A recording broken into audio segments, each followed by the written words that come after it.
The Science of Getting Rich by Wallace D. Wattles.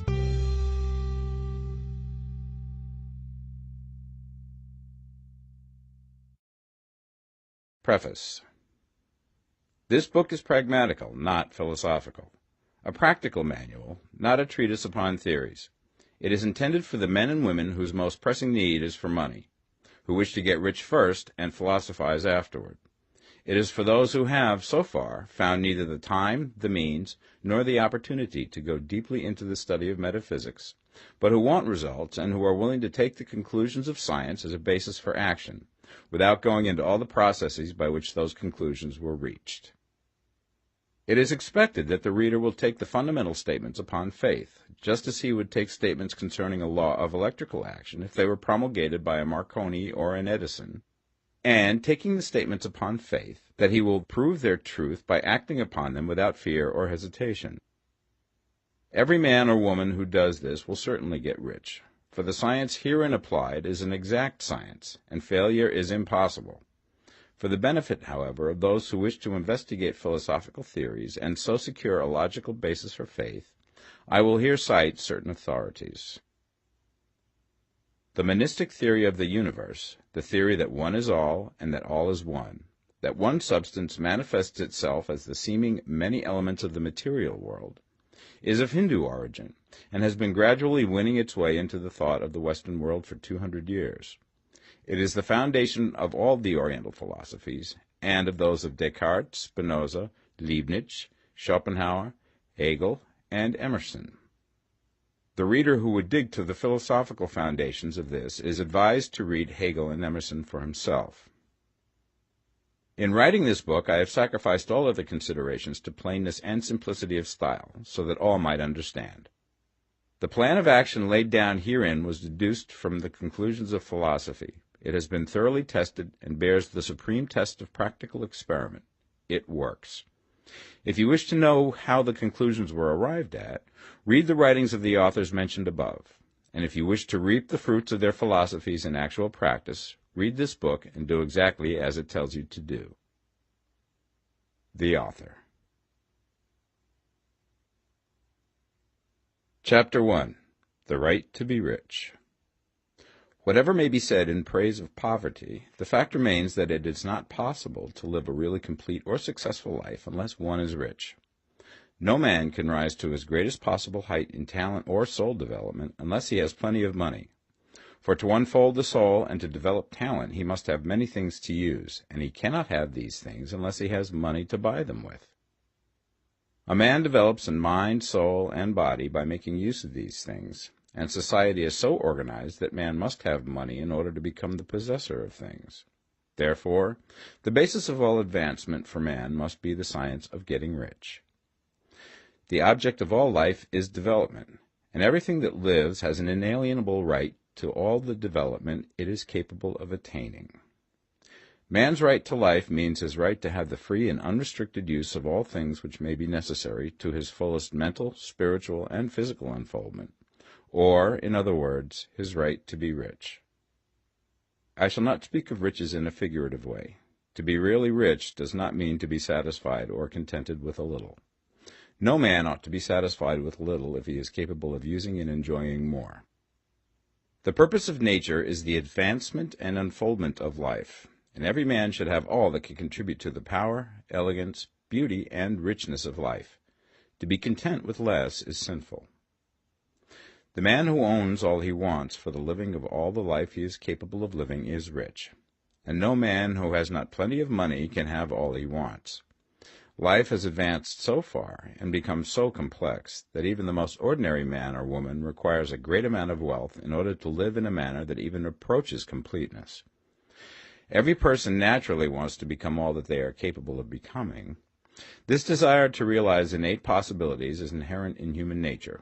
We cannot help wanting to be all that we can be. Success in life is becoming what you want to be. You can become what you want to be only by making use of things, and you can have the free use of things only as you become rich enough to buy them. To understand the science of getting rich is therefore the most essential of all knowledge. There is nothing wrong in wanting to get rich. The desire for riches is really the desire for a richer, fuller, and more abundant life, and that desire is praiseworthy. The man who does not desire to live more abundantly is abnormal, and so the man who does not desire to have money enough to buy all he wants is abnormal. There are three motives for which we live. We live for the body, we live for the mind, we live for the soul. No one of these is better or holier than the other. All are alike desirable, and no one of the three, body, mind, or soul, can live fully if either of the others is cut short of full life and expression. It is not right or noble to live only for the soul and deny mind or body, and it is wrong to live for the intellect and deny body or soul. We are all acquainted with the loathsome consequences of living for the body and denying both mind and soul, and we see that real life means the complete expression of all that man can give forth through body, mind, and soul. Whatever he can say, no man can be really happy or satisfied unless his body is living fully in every function, and unless the same is true of his mind and his soul. Wherever there is unexpressed possibility, or function not performed, there is unsatisfied desire. Desire is possibility seeking expression, or function seeking performance. Man cannot live fully in body without good food, comfortable clothing, and warm shelter, and without freedom from excessive toil. Rest and recreation are also necessary to his physical life. He cannot live fully in mind without books and time to study them, without opportunity for travel and observation, or without intellectual companionship. To live fully in mind, he must have intellectual recreations, and must surround himself with all the objects of art and beauty he is capable of using and appreciating. To live fully in soul, man must have love, and love is denied expression by poverty. A man's highest happiness is found in the bestowal of benefits on those he loves. Love finds its most natural and spontaneous expression in giving. The man who has nothing to give cannot fill his place as a husband or father, as a citizen, or as a man. It is in the use of material things that a man finds full life for his body, develops his mind, and unfolds his soul. It is therefore of supreme importance to him that he should be rich. It is perfectly right that you should desire to be rich. If you are a normal man or woman, you cannot help doing so. It is perfectly right that you should give your best attention to the science of getting rich, for it is the noblest and most necessary of all studies. If you neglect this study, you are derelict in your duty to yourself, to God, and humanity, for you can render to God and humanity no greater service than to make the most of yourself. Chapter 2. There is a science of getting rich. There is a science of getting rich, and it is an exact science, like algebra or arithmetic. There are certain laws which govern the process of acquiring riches. Once these laws are learned and obeyed by any man, he will get rich with mathematical certainty. The ownership of money and property comes as a result of doing things in a certain way. Those who do things in this certain way, whether on purpose or accidentally, get rich, while those who do not do things in this certain way, no matter how hard they work or how able they are, remain poor. It is a natural law that like causes always produce like effects, and therefore any man or woman who learns to do things in this certain way will infallibly get rich. That the above statement is true is shown by the following facts. Getting rich is not a matter of environment, for if it were, all the people in certain neighborhoods would become wealthy. The people of one city would all be rich, while those of other towns would all be poor. Or the inhabitants of one state would roll in wealth, and those of an adjoining state would be in poverty. But everywhere we see rich and poor living side by side, in the same environment, and often engaged in the same vocations. When two men are in the same locality and in the same business, and one gets rich while the other remains poor, it shows that getting rich is not primarily a matter of environment. Some environments may be more favorable than others, but when two men in the same business are in the same neighborhood, and one gets rich while the other fails, it indicates that getting rich is the result of doing things in a certain way. And further, the ability to do things in this certain way is not due solely to the possession of talent, for many people who have great talent remain poor, while others who have very little talent get rich. Studying the people who have gotten rich, we find that they are an average lot in all respects, having no greater talents and abilities than other men. It is evident that they do not get rich because they possess talents and abilities that other men have not, but because they happen to do things in a certain way. Getting rich is not the result of saving or thrift. Many very penurious people are poor, while free spenders often get rich. Nor is getting rich due to doing things which others fail to do. For two men in the same business often do almost exactly the same things, and one gets rich while the other remains poor or becomes bankrupt. From all these things, we must come to the conclusion that getting rich is the result of doing things in a certain way. If getting rich is the result of doing things in a certain way, then any man or woman who can do things in that way can become rich, and the whole matter is brought within the domain of exact science. The question arises here whether this certain way may not be so difficult that only a few may follow it. This cannot be true, as we have seen, so far as natural ability is concerned. Talented people get rich, and blockheads get rich. Intellectually brilliant people get rich, and very stupid people get rich. Physically strong people get rich, and weak and sickly people get rich. Some degree of ability to think and understand is, of course, essential. But insofar natural ability is concerned, any man or woman who has sense enough to read and understand these words can certainly get rich. Also, we have seen that it is not a matter of environment. Location counts for something. One would not go to the heart of the Sahara and expect to do successful business. Getting rich involves the necessity of dealing with men and of being where there are people to deal with. And if these people are inclined to deal in the way that you want to deal, so much the better. But that is about as far as environment goes. If anybody else in your town can get rich, so can you. And if anybody else in your state can get rich, so can you. Again, it is not a matter of choosing some particular business or profession. People get rich in every business and in every profession, while their next-door neighbors in the same vocation remain in poverty. It is true that you will do best in a business which you like and which is congenial to you. And if you have certain talents which are well developed, you will do best in a business which calls for the exercise of those talents. Also, you will do best in a business which is suited to your locality. An ice cream parlor would do better in a warm climate than in Greenland, and a salmon fishery will succeed better in the Northwest than in Florida, where there are no salmon. But aside from these general limitations, getting rich is not dependent upon your engaging in some particular business, but upon your learning to do things in a certain way. If you are now in business and anybody else in your locality is getting rich in the same business, while you are not getting rich, it is because you are not doing things in the same way that the other person is doing them. No one is prevented from getting rich by lack of capital. True, as you get capital, the increase becomes more easy and rapid, but one who has capital is already rich and does not need to consider how to become so. No matter how poor you may be, if you begin to do things in a certain way, you will begin to get rich, and you will begin to have capital. The getting of capital is a part of the process of getting rich, and it is a part of the result which invariably follows the doing of things in a certain way.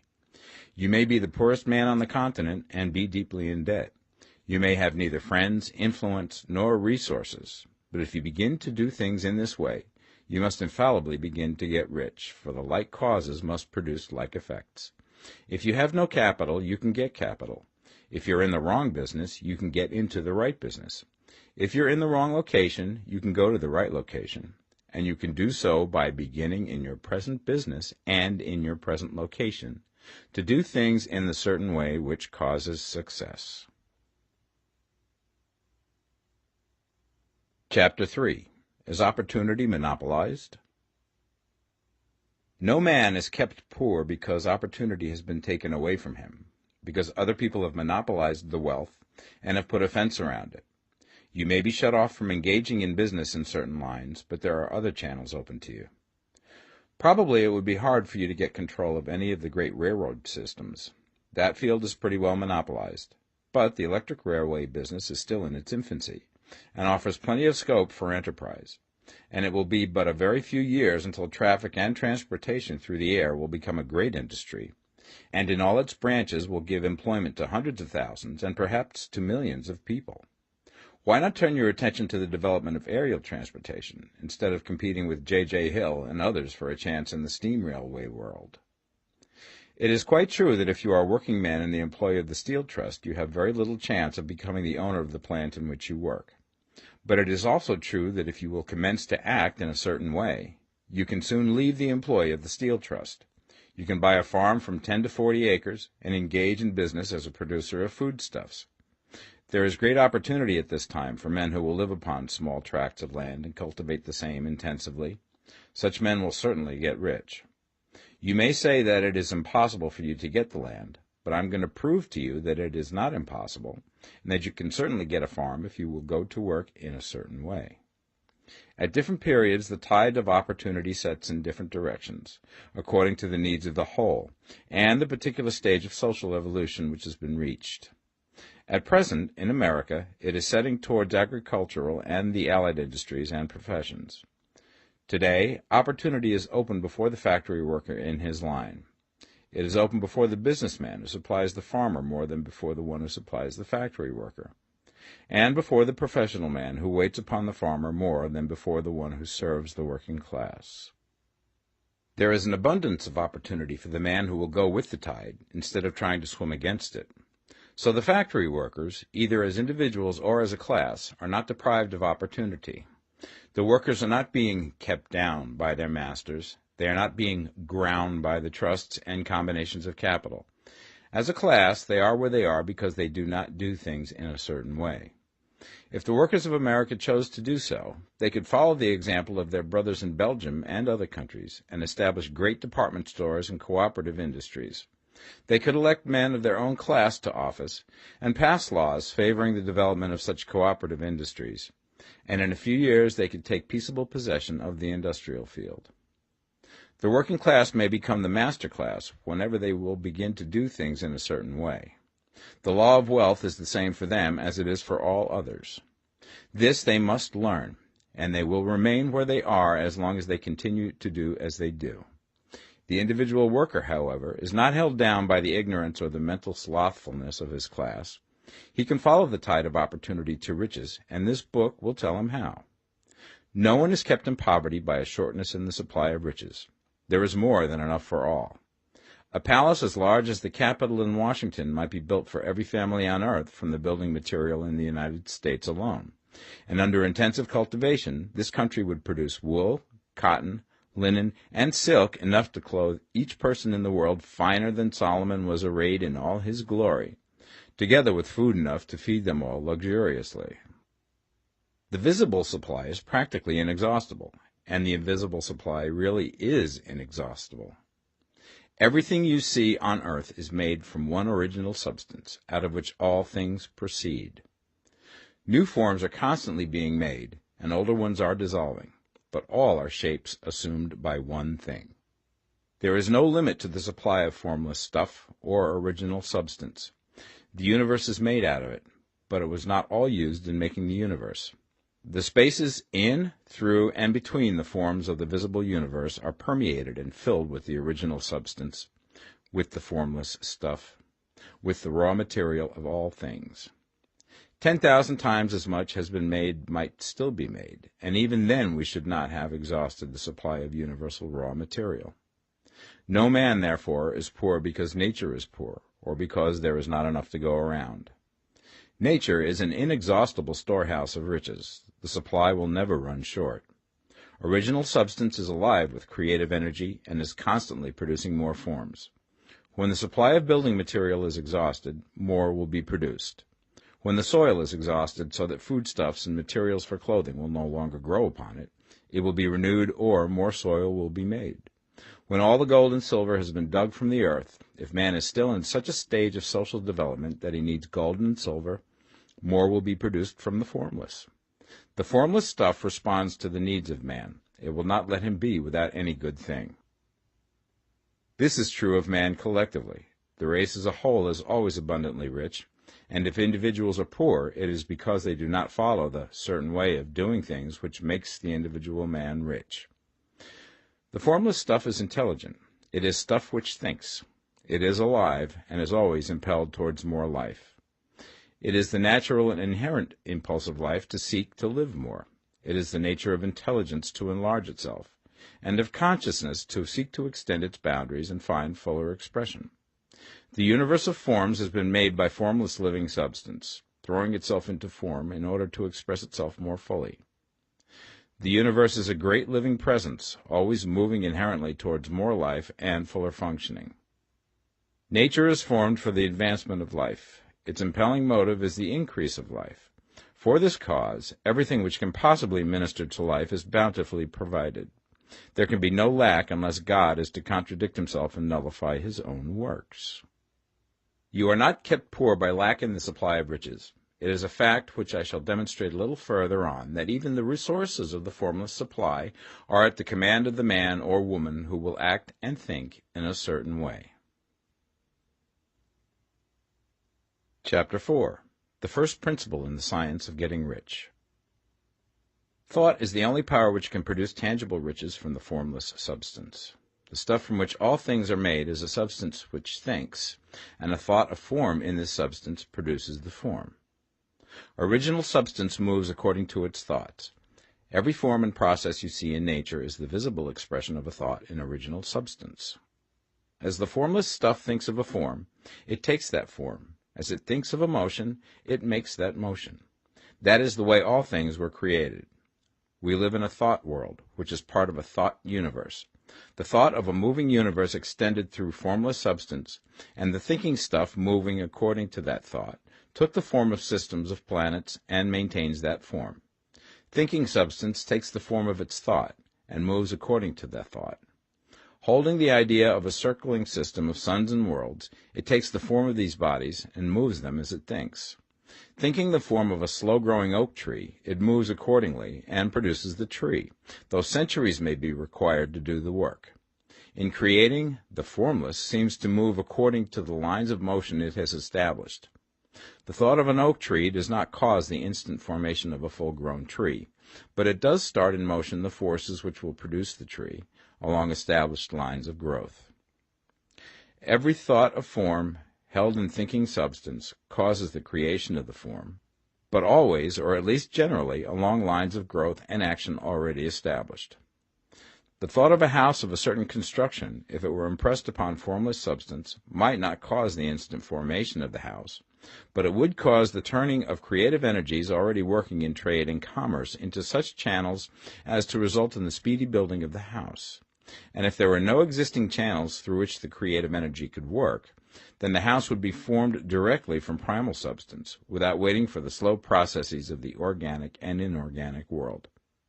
No thought of form can be impressed upon original substance without causing the creation of the form. Man is a thinking center and can originate thought. All the forms that man fashions with his hands must first exist in his thought. He cannot shape a thing until he has thought that thing. And so far, man has confined his efforts wholly to the work of his hands. He has applied manual labor to the world of forms, seeking to change or modify those already existing. He has never thought of trying to cause the creation of new forms by impressing his thoughts upon formless substance. When man has a thought form, he takes material from the forms of nature and makes an image of the form which is in his mind. He has so far made little or no effort to cooperate with formless intelligence, to work with the Father. He has not dreamed that he can do what he seeth the Father doing. Man reshapes and modifies existing forms by manual labor. He has given no attention to the question whether he may not produce things from formless substance by communicating his thoughts to it. We propose to prove that he may do so, to prove that any man or woman may do so, and to show how. As our first step, we must lay down the three fundamental propositions. First, we assert that there is one original formless stuff, or substance, from which all things are made. All the seemingly many elements are but different presentations of one element. All the many forms found in organic and inorganic nature are but different shapes, made from the same stuff. And this stuff is thinking stuff. A thought held in it produces the form of the thought. Thought, in thinking substance, produces shapes. Man is a thinking center, capable of original thought. If a man can communicate his thought to original thinking substance, he can cause the creation or formation of the thing he thinks about.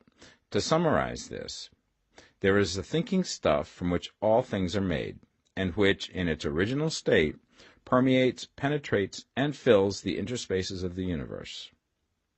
A thought in this substance produces the thing that is imaged by the thought. Man can form things in his thought, and by impressing his thought upon formless substance, can cause the thing he thinks about to be created. It may be asked if I can prove these statements, and without going into details, I answer that I can do so, both by logic and experience. Reasoning back from the phenomena of form and thought, I come to one original thinking substance, and reasoning forward from that thinking substance, I come to man's power to cause the formation of the thing he thinks about. And by experiment, I find the reasoning true, and this is my strongest proof. If one man who reads this book gets rich by doing what it tells him to do, that is evidence in support of my claim. But if every man who does what it tells him to do gets rich, that is proof positive until someone goes through the process and fails. The theory is true until the process fails, and this process will not fail. For every man who does exactly what this book tells him to do will get rich. I have said that men get rich by doing things in a certain way. And in order to do so, men must become able to think in a certain way. A man's way of doing things is the direct result of the way he thinks about things.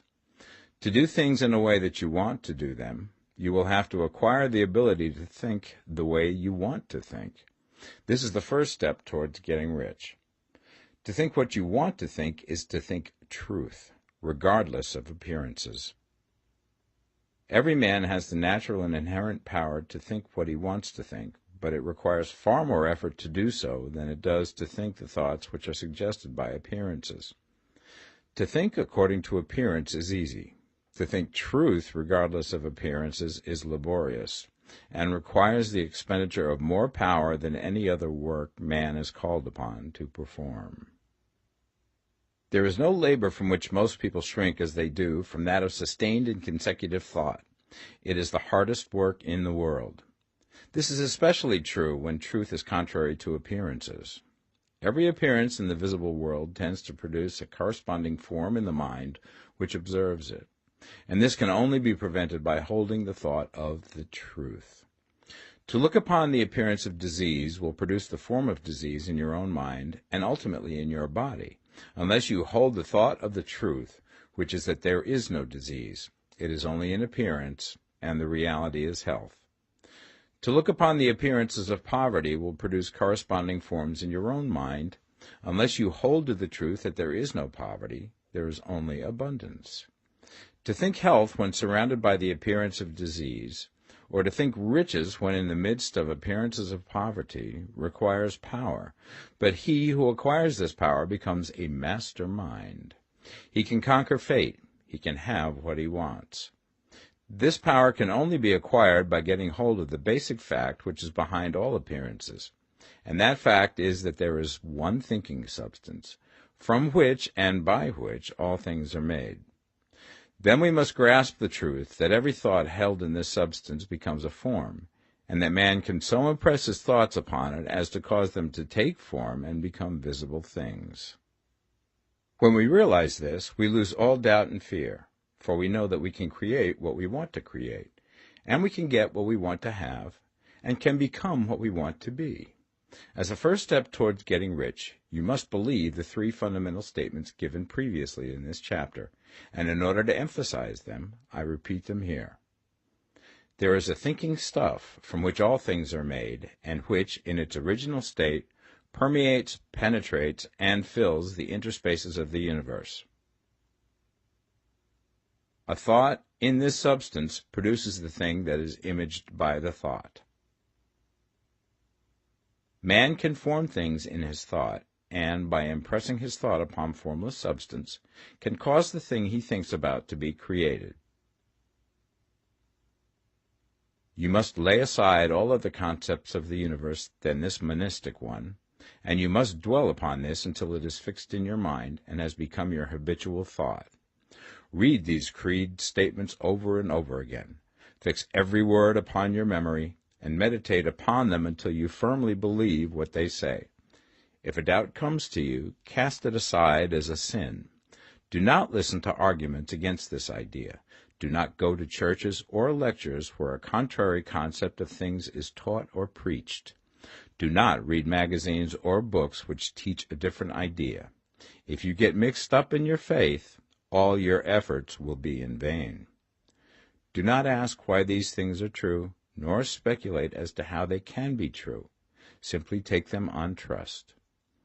The science of getting rich begins with the absolute acceptance of this faith.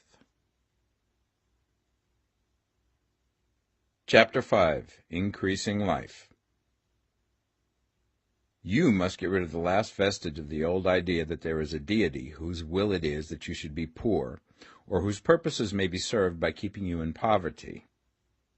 The intelligent substance which is all, and in all, which lives in all and lives in you, is a consciously living substance. Being a consciously living substance, it must have the nature and inherent desire of every living intelligence for increase of life. Every living thing must continually seek for the enlargement of its life, because life, in the mere act of living, must increase itself. A seed, dropped into the ground, springs into activity, and in the act of living produces 100 more seeds. Life, by living, multiplies itself. It is forever becoming more. It must do so if it continues to be at all. Intelligence is under the same necessity for continuous increase. Every thought we think makes it necessary for us to think another thought. Consciousness is continually expanding. Every fact we learn leads us to the learning of another fact. Knowledge is continually increasing. Every talent we cultivate brings to the mind the desire to cultivate another talent. We are subject to the urge of life, seeking expression, which ever drives us on to know more, to do more, and to be more. In order to know more, do more, and be more, we must have more. We must have things to use, for we learn and do and become only by using things.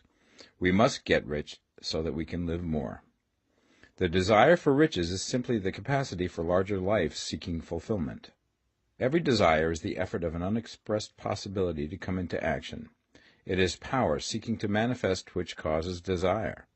That which makes you want more money is the same as that which makes the plant grow. It is life, seeking fuller expression. The one living substance must be subject to this inherent law of all life. It is permeated with the desire to live more. That is why it is under the necessity of creating things. The one substance desires to live more in you. Hence, it wants you to have all the things you can use. It is the desire of God that you should get rich. He wants you to get rich because he can express himself better through you if you have plenty of things to use in giving him expression. He can live more in you if you have unlimited command of the means of life. The universe desires you to have everything you want to have. Nature is friendly to your plans. Everything is naturally for you. Make up your mind that this is true. It is essential, however, that your purpose should harmonize with the purpose that is in all.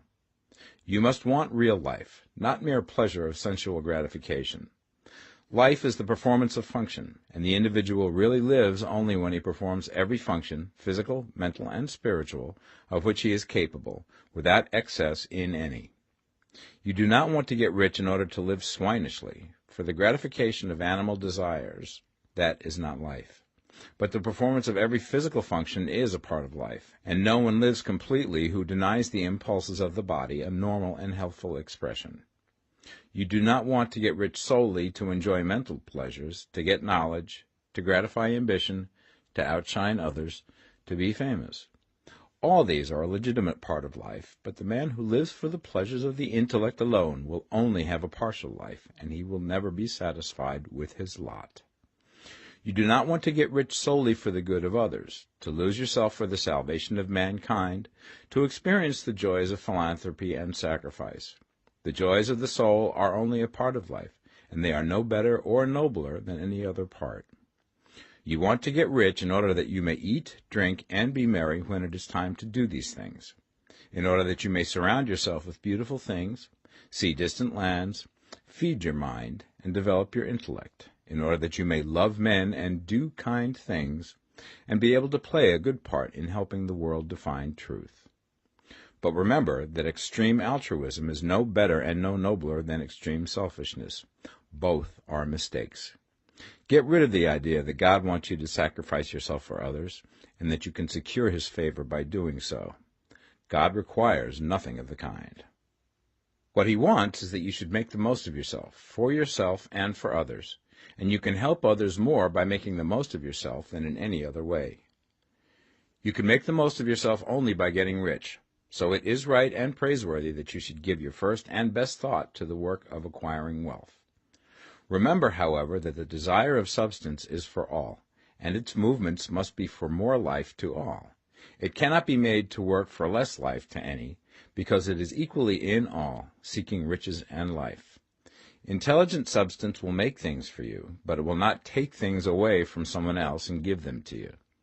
You must get rid of the thought of competition. You are to create, not to compete for what is already created. You do not have to take anything away from anyone. You do not have to drive sharp bargains. You do not have to cheat or to take advantage. You do not need to let any man work for you for less than he earns.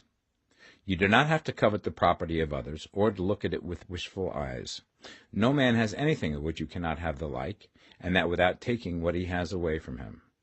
You are to become a creator, not a competitor. You are going to get what you want, but in such a way that when you get it, every other man will have more than he has now. I am aware that there are men who get a vast amount of money by proceeding in direct opposition to the statements in the paragraph above, and may add a word of explanation here.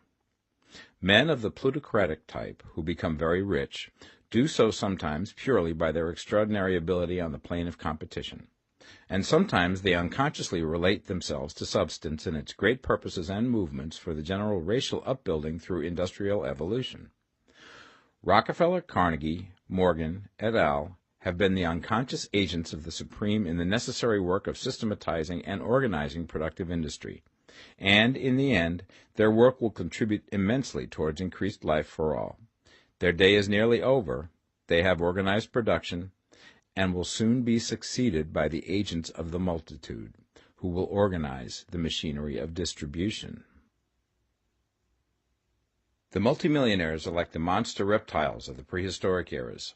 They play a necessary part in the evolutionary process, but the same power which produced them will dispose of them, and it is well to bear in mind that they have never been really rich. A record of the private lives of most of this class will show that they have really been the most abject and wretched of the poor. Riches secured on the competitive plane are never satisfactory and permanent. They are yours today and another's tomorrow. Remember, if you are to become rich in a scientific and certain way, you must rise entirely out of the competitive thought. You must never think for a moment that the supply is limited. Just as soon as you begin to think that all the money is being cornered and controlled by bankers and others, and that you must exert yourself to get laws passed to stop this process, and so on, in that moment you drop into the competitive mind, and your power to cause creation is gone for the time being.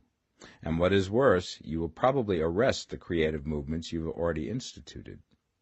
Know that there are countless millions of dollars worth of gold in the mountains of the earth, not yet brought to light, and know that if there were not, more would be created from thinking substance to supply your needs. Know that the money you need will come, even if it is necessary for 1,000 men to be led to the discovery of new gold mines tomorrow. Never look at the visible supply. Look always at the limitless riches in formless substance, and know that they are coming to you as fast as you can receive and use them. Nobody, by cornering the visible supply, can prevent you from getting what is yours. So never allow yourself to think for an instant that all the best building spots will be taken before you get ready to build your house, unless you hurry. Never worry about the trusts and combines, and get anxious for fear that they will soon come to own the whole earth. Never get afraid that you will lose what you want because some other person beat you to it. That cannot possibly happen. You are not seeking anything that is possessed by anybody else. You are causing what you want to be created from formless substance, and the supply is without limits. Stick to the formulated statement. There is a thinking stuff from which all things are made, and which, in its original state, permeates, penetrates, and fills the interspaces of the universe. A thought in this substance produces the thing that is imaged by the thought. Man can form things in his thought, and by impressing his thought upon formless substance, can cause the thing he thinks about to be created. Chapter 6. How riches come to you. When I say that you do not have to drive sharp bargains, I do not mean that you do not have to drive any bargains at all, or that you are above the necessity for having any dealings with your fellow men. I mean that you will not need to deal with them unfairly. You do not have to get something for nothing, but can give to every man more than you take from him. You cannot give every man more in cash market value than you take from him, but you can give him more in use value than the cash value of the thing you take from him. The paper, ink, and other material in this book may not be worth the money you pay for it, but if the ideas suggested by it bring you thousands of dollars, you have not been wronged by those who sold it to you. They have given you a great use value for a small cash value. Let us suppose that I own a picture by one of the great artists, which in any civilized community is worth thousands of dollars. I take it to Baffin Ray, and by salesmanship induce an Eskimo to give a bundle of furs worth $500 for it.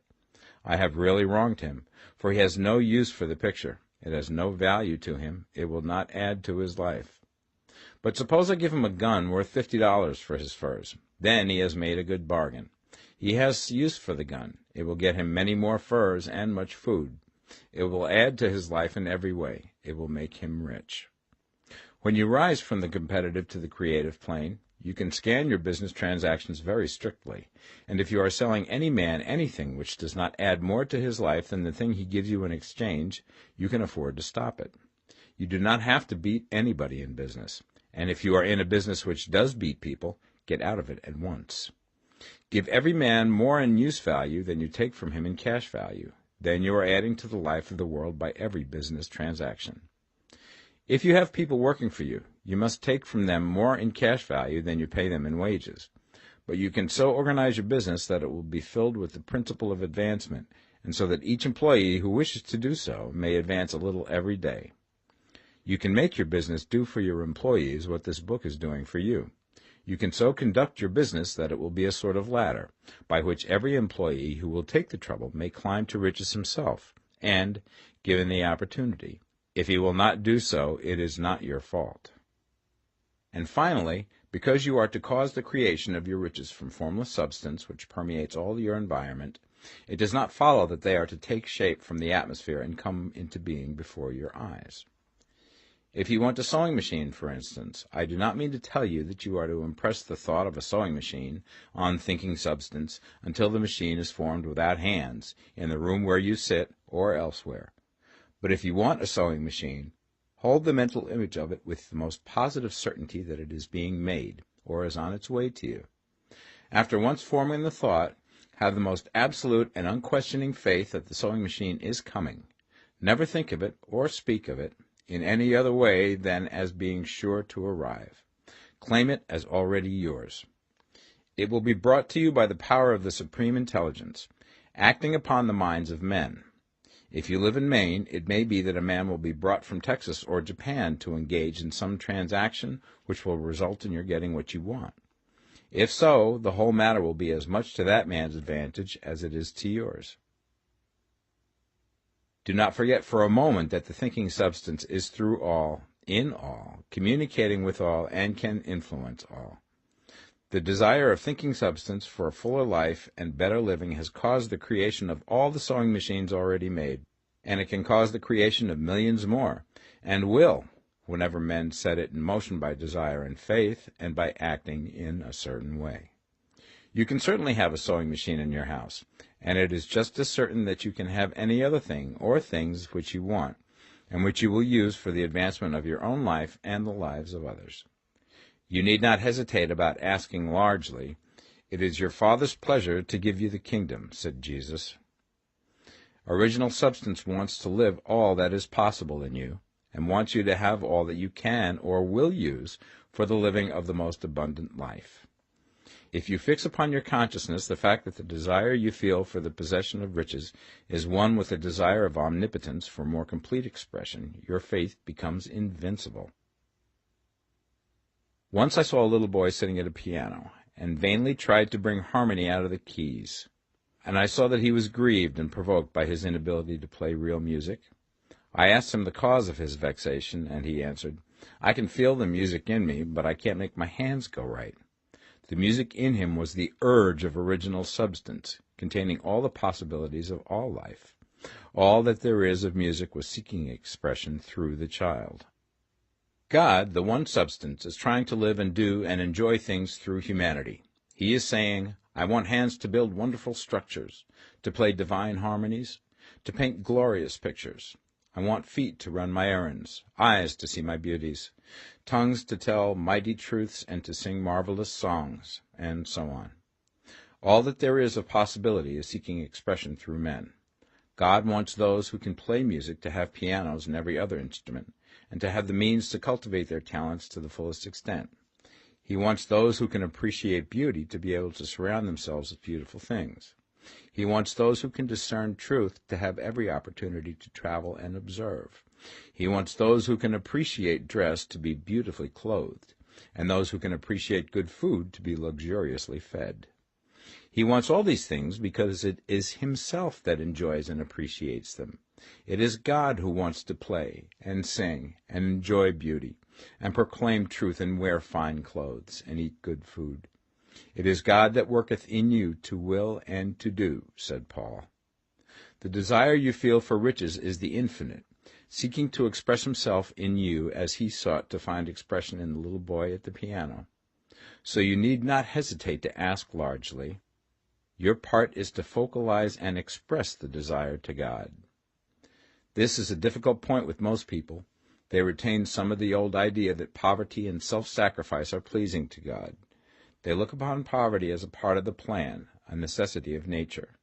They have the idea that God has finished his work and made all that he can make, and that the majority of men must stay poor because there is not enough to go around. They hold to so much of this erroneous thought that they feel ashamed to ask for wealth.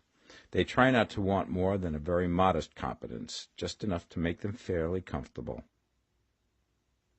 I recall now the case of one student who was told that he must get in mind a clear picture of the things he desired, so that the creative thought of them might be impressed upon formless substance. He was a very poor man, living in a rented house, and having only what he earned from day to day, and he could not grasp the fact that all wealth was his. So, after thinking the matter over, he decided that he might reasonably ask for a new rug for the floor of his best room, and an anthracite coal stove to heat the house during the cold weather. Following the instructions given in this book, he obtained these things in a few months, and then it dawned upon him that he had not asked enough. He went through the house in which he lived, and planned all the improvements he would like to make in it. He mentally added a bay window here and a room there, until it was complete in his mind as an ideal home, and then he planned its furnishings. Holding the whole picture in his mind, he began living in the certain way, and moving towards what he wanted. And he now owns the house, and is rebuilding it after the form of his mental image. And now, with still larger faith, he is going to get greater things. It has been unto him according to his faith, and it is so with you and with all of us. Chapter 7. Gratitude. The illustrations given in the last chapter will have conveyed the fact that the first step towards getting rich is to convey the idea of your wants to the formless substance. This is true, and you will see that in order to do so, it becomes necessary to relate yourself to the formless intelligence in a harmonious way. To secure this harmonious relation is a matter of such primary and vital importance that I shall give some space to its discussion here, and give you instructions which, if you will follow them, will be certain to bring you into perfect unity of mind with God. The whole process of mental adjustment and atonement can be summed up in one word: gratitude. First, you believe that there is one intelligent substance from which all things proceed. Second, you believe that this substance gives you everything you desire. And third, you relate yourself to it by a feeling of deep and profound gratitude. Many people who order their lives rightly in all other ways are kept in poverty by their lack of gratitude. Having received one gift from God, they cut the wires which connect them with Him by failing to make acknowledgment. It is easy to understand that the nearer we live to the source of wealth, the more wealth we shall receive. And it is easy also to understand that the soul that is always grateful lives in closer touch with God than the one which never looks to Him in thankful acknowledgment. The more gratefully we fix our minds on the Supreme when good things come to us, the more good things we will receive, and the more rapidly they will come. And the reason simply is that the mental attitude of gratitude draws the mind into closer touch with the source from which the blessings come. If it is a new thought to you that gratitude brings your whole mind into closer harmony with the creative energies of the universe, consider it well, and you will see that it is true. The good things you already have come to you along the line of obedience to certain laws. Gratitude will lead your mind out along the ways by which things come, and it will keep you in close harmony with creative thought and prevent you from falling into competitive thought. Gratitude alone can keep you looking towards the all, and prevent you from falling into the error of thinking of the supply as limited, and to do that would be fatal to your hopes. There is a law of gratitude, and it is absolutely necessary that you should observe the law if you are to get the results you seek. The law of gratitude is the natural principle that action and reaction are always equal, and in opposite directions. The grateful outreaching of your mind in thankful praise to the Supreme is a liberation or expenditure of force. It cannot fail to reach that to which it is addressed, and the reaction is an instantaneous movement towards you. Draw nigh unto God, and he will draw nigh unto you. That is a statement of psychological truth. And if your gratitude is strong and constant, the reaction in formless substance will be strong and continuous. The movement of the things you want will always be towards you. Notice the grateful attitude that Jesus took, how he always seemed to be saying, I thank thee, Father, that thou hearest me. You cannot exercise much power without gratitude, for it is gratitude that keeps you connected with power. But the value of gratitude does not consist solely in getting you more blessings in the future. Without gratitude, you cannot long keep from dissatisfied thought regarding things as they are. The moment you permit your mind to dwell with dissatisfaction upon things as they are, you begin to lose ground. You fix attention upon the common, the ordinary, the poor, and the squalid and mean, and your mind takes the form of these things. Then you will transmit these forms or mental images to the formless, and the common, the poor, the squalid, and mean will come to you. To permit your mind to dwell upon the inferior is to become inferior, and to surround yourself with inferior things. On the other hand, to fix your attention on the best is to surround yourself with the best, and to become the best. The creative power within us makes us into the image of that to which we give our attention. We are thinking substance, and thinking substance always takes the form of that which it thinks about. The grateful mind is constantly fixed upon the best. Therefore it tends to become the best. It takes the form or character of the best and will receive the best. Also, faith is born of gratitude. The grateful mind continually expects good things, and expectation becomes faith. The reaction of gratitude upon one's own mind produces faith, and every outgoing wave of grateful thanksgiving increases faith. He who has no feeling of gratitude cannot long retain a living faith, and without a living faith you cannot get rich by the creative method, as we shall see in the following chapters. It is necessary, then, to cultivate the habit of being grateful for every good thing that comes to you, and to give thanks continuously. And because all things have contributed to your advancement, you should include all things in your gratitude. Do not waste time thinking or talking about the shortcomings or wrong actions of plutocrats or trust magnates. Their organization of the world has made your opportunity. All you get really comes to you because of them. Do not rage against corrupt politicians. If it were not for politicians, we should fall into anarchy, and your opportunity would be greatly lessened. God has worked a long time and very patiently to bring us up to where we are in industry and government, and he is going right on with his work. There is not the least doubt that he will do away with plutocrats, trust magnates, captains of industry, and politicians as soon as they can be spared. But in the meantime, behold, they are all very good. Remember that they are all helping to arrange the lines of transmission along which your riches will come to you, and be grateful to them all. This will bring you into harmonious relations with the good in everything, and the good in everything will move toward you.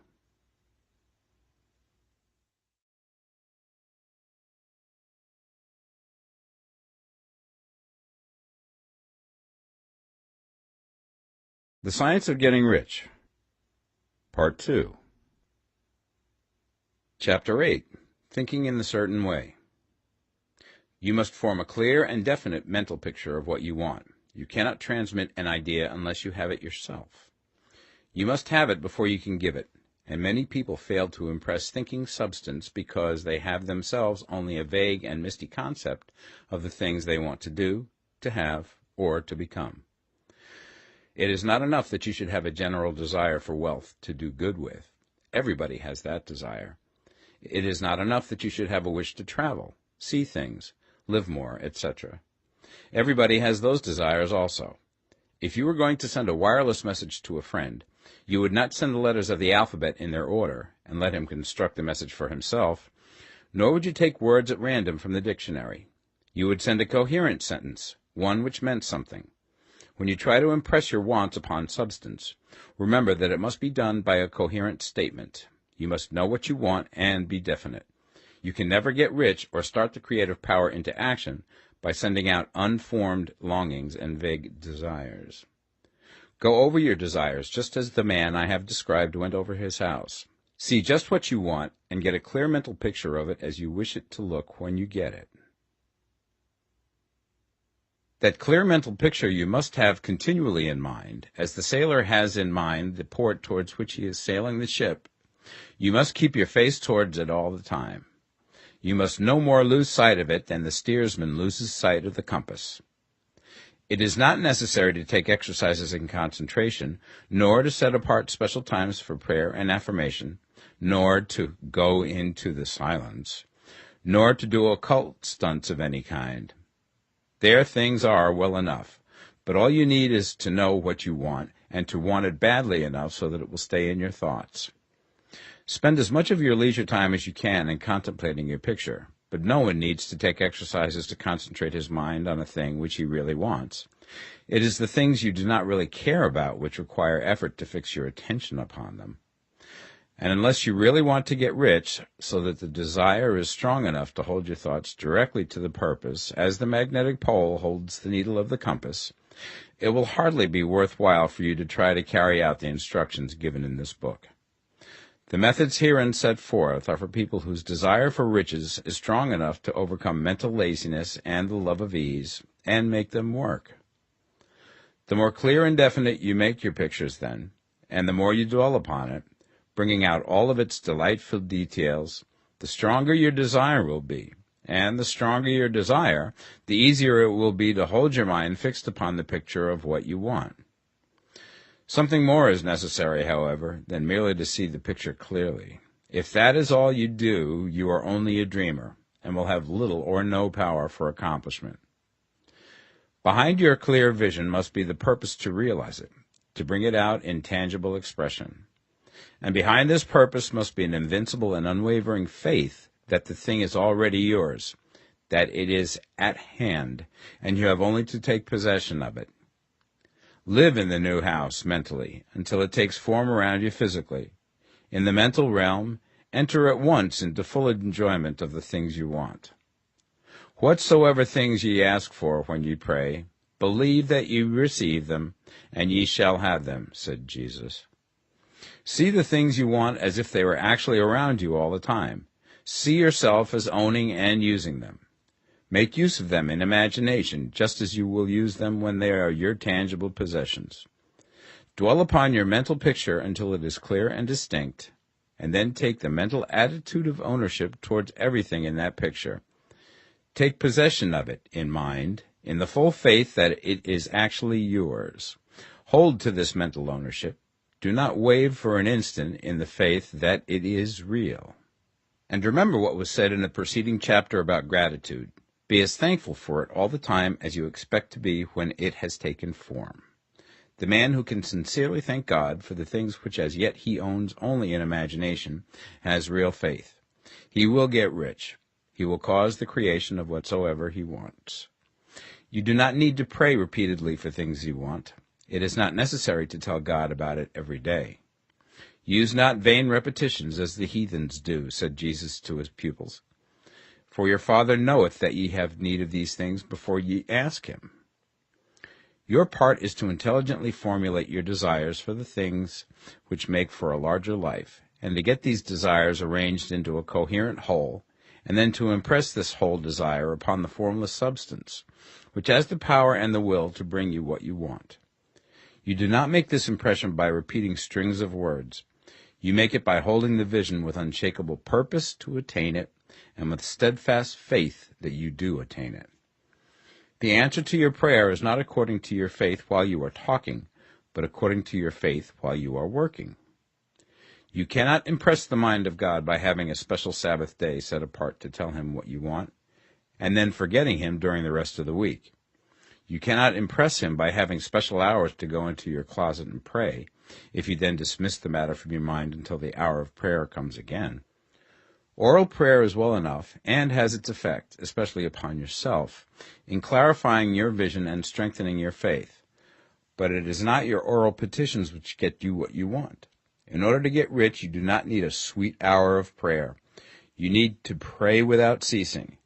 And by prayer I mean holding steadily to your vision, with the purpose to cause its creation into solid form, and the faith that you are doing so. Believe that ye receive them. The whole matter turns on receiving, once you have clearly formed your vision. When you have formed it, it is well to make an oral statement, addressing the Supreme in reverent prayer, and from that moment you must, in mind, receive what you ask for. Live in the new house, wear the fine clothes, ride in the automobile, go on the journey, and confidently plan for greater journeys. Think and speak of all things you have asked for in terms of actual present ownership. Imagine an environment and a financial condition exactly as you want them, and live all the time in that imaginary environment and financial condition. Mind, however, that you do not do this as a mere dreamer and castle builder. Hold to the faith that the imaginary is being realized, and to the purpose to realize it. Remember that it is faith and purpose in the use of imagination which makes the difference between the scientist and the dreamer.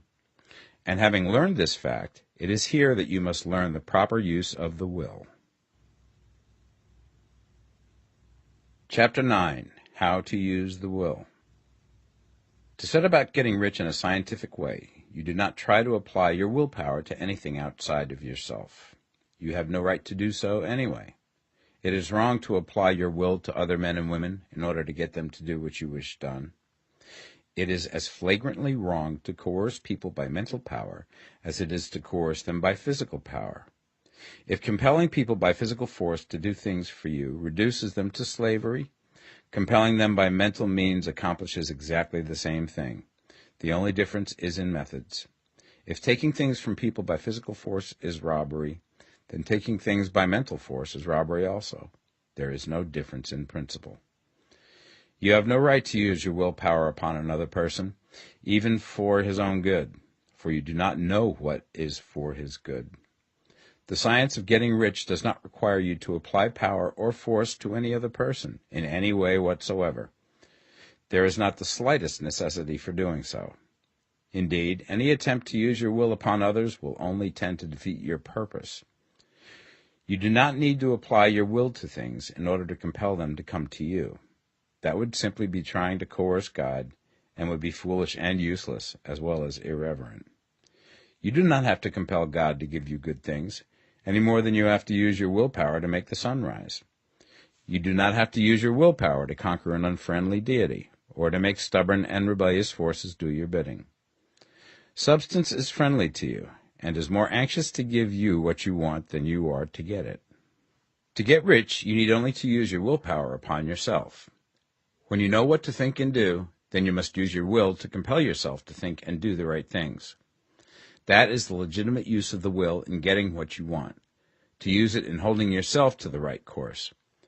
Use your will to keep yourself thinking and acting in the certain way.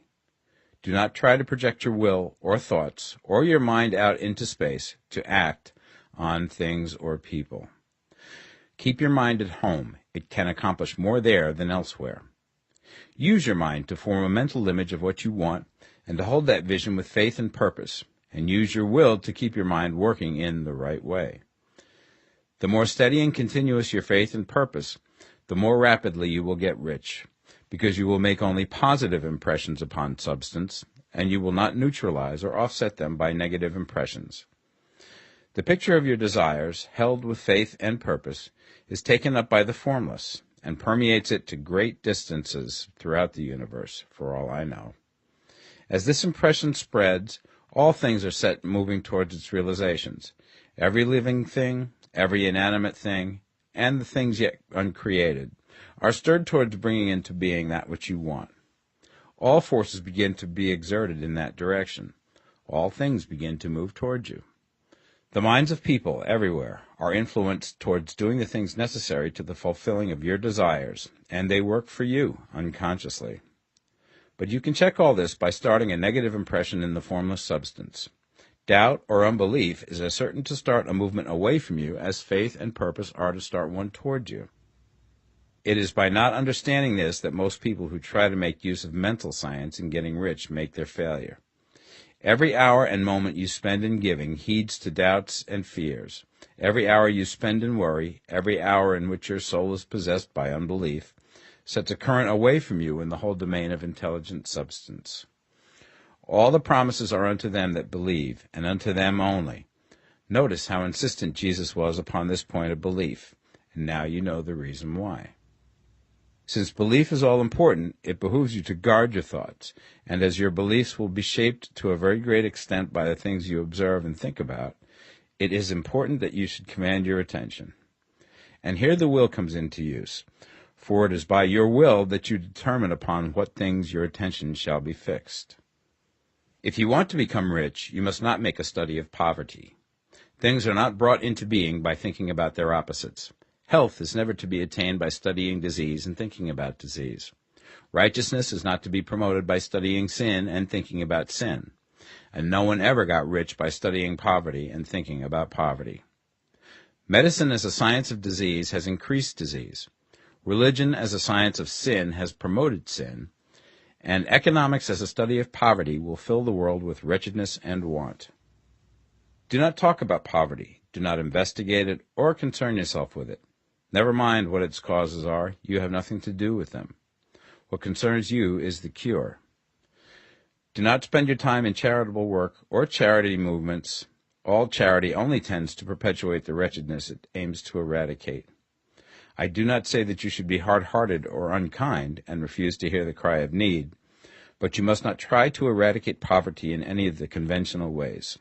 Put poverty behind you, and put all that pertains to it behind you, and make good.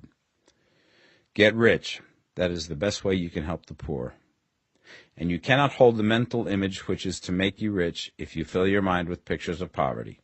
Do not read books or papers which give circumstantial accounts of the wretchedness of the tenement dwellers, of the horrors of child labor, and so on. Do not read anything which fills your mind with gloomy images of want and suffering. You cannot help the poor in the least by knowing about these things, and the widespread knowledge of them does not tend at all to do away with poverty. What tends to do away with poverty is not getting the pictures of poverty into your mind, but getting pictures of wealth into the minds of the poor. You are not deserting the poor in their misery when you refuse to allow your mind to be filled with pictures of that misery. Poverty can be done away with, not by increasing the number of well-to-do people who think about poverty, but by increasing the number of poor people who purpose with faith to get rich. The poor do not need charity, they need inspiration. Charity only sends them a loaf of bread to keep them alive in their wretchedness, or give them an entertainment to make them forget for an hour or two. But inspiration will cause them to rise out of their misery. If you want to help the poor, demonstrate to them that they can become rich. Prove it by getting rich yourself. The only way in which poverty will ever be banished from this world is by getting a large and constantly increasing number of people to practice the teachings of this book.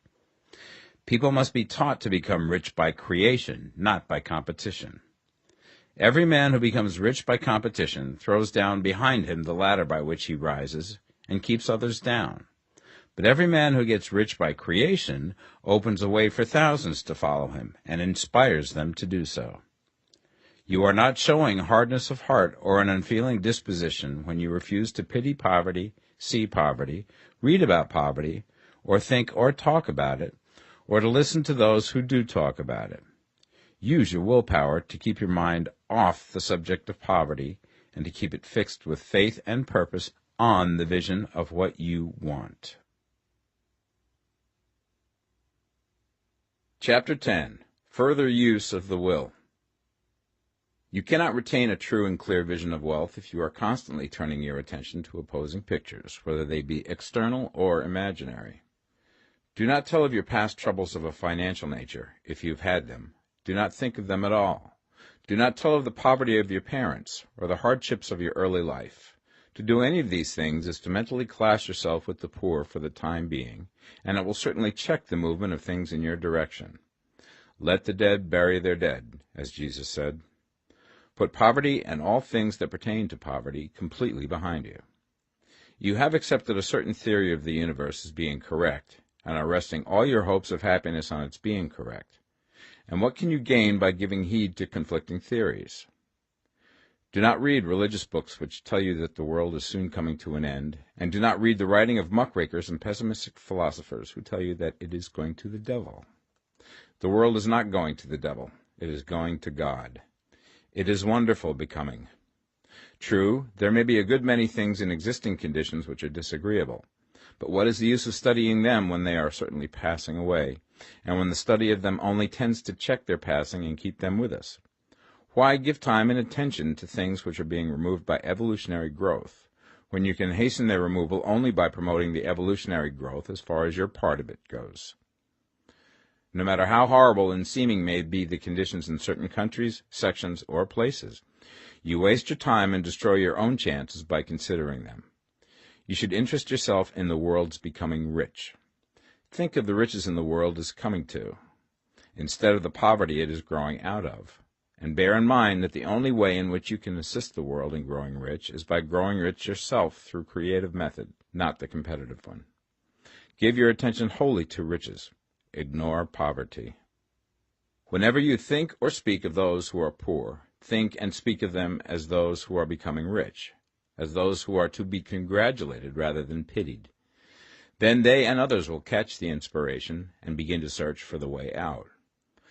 Because I say that you are to give your whole time and mind and thought to riches, it does not follow that you are to be sordid or mean. To become really rich is the noblest aim you can have in life, for it includes everything else. On the competitive plane, the struggle to get rich is a godless scramble for power over other men. But when we come into the creative mind, all this is changed. All that is possible in the way of greatness and soul unfoldment, of service and lofty endeavor, comes by way of getting rich. All is made possible by the use of things. If you lack for physical health, you will find that the attainment of it is conditional on you getting rich.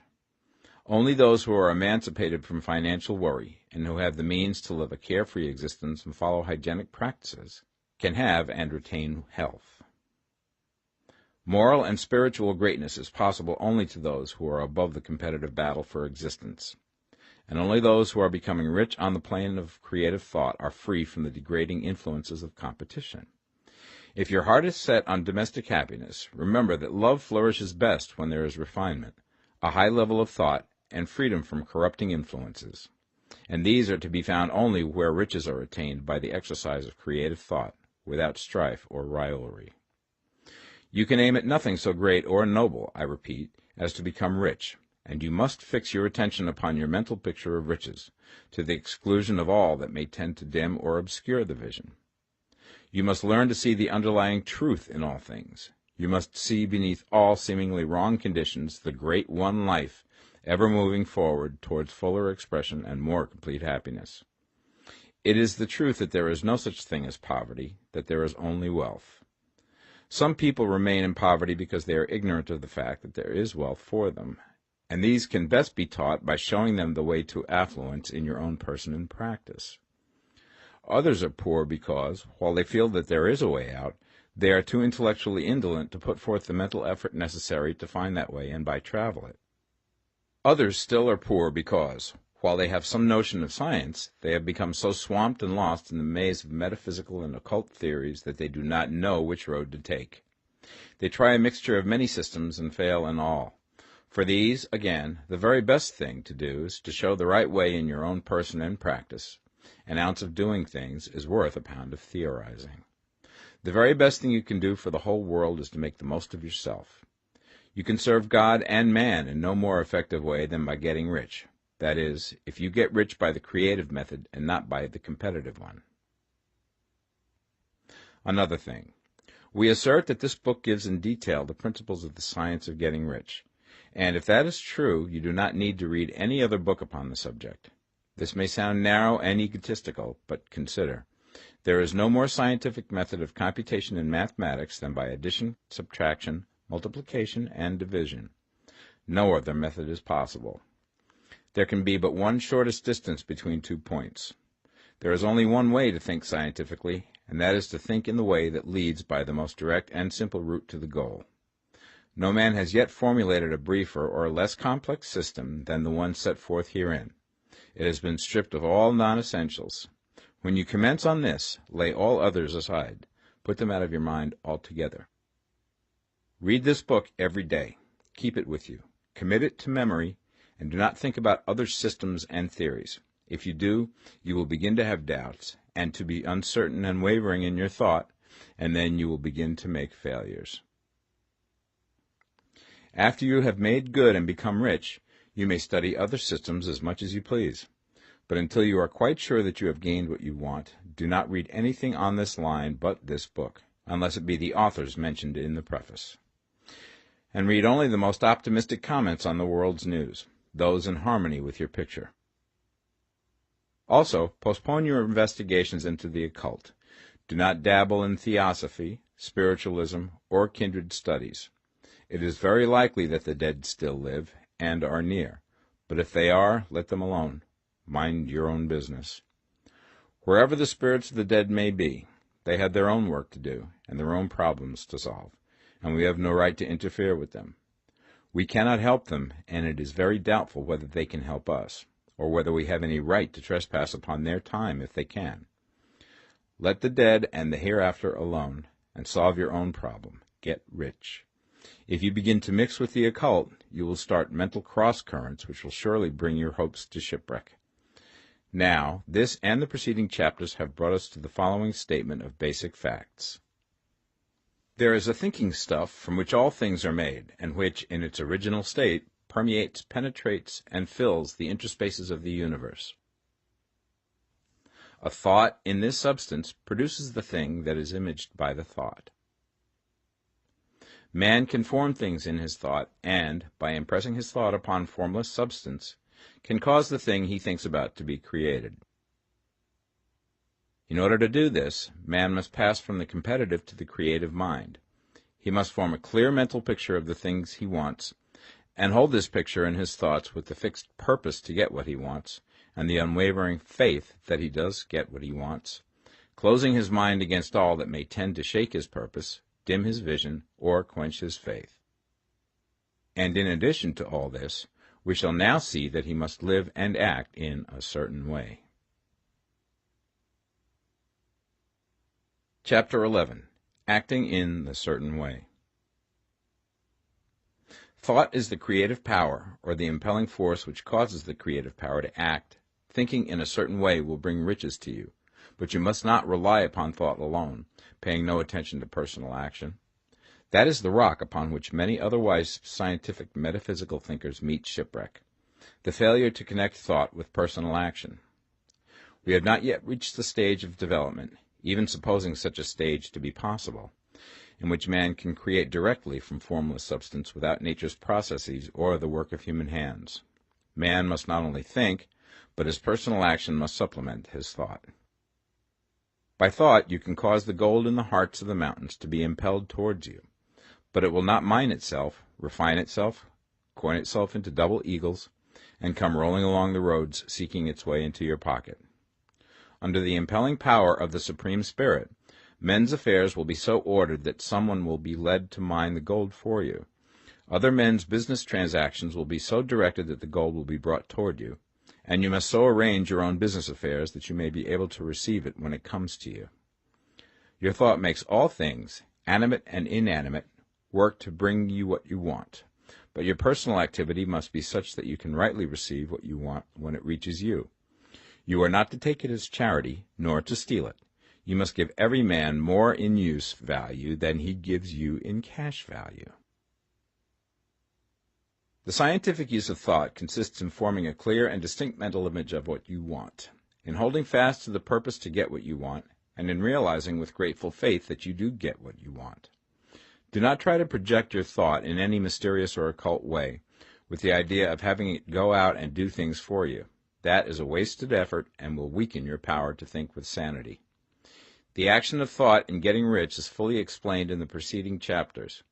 Your faith and purpose positively impress your vision upon formless substance, which has the same desire for more life that you have.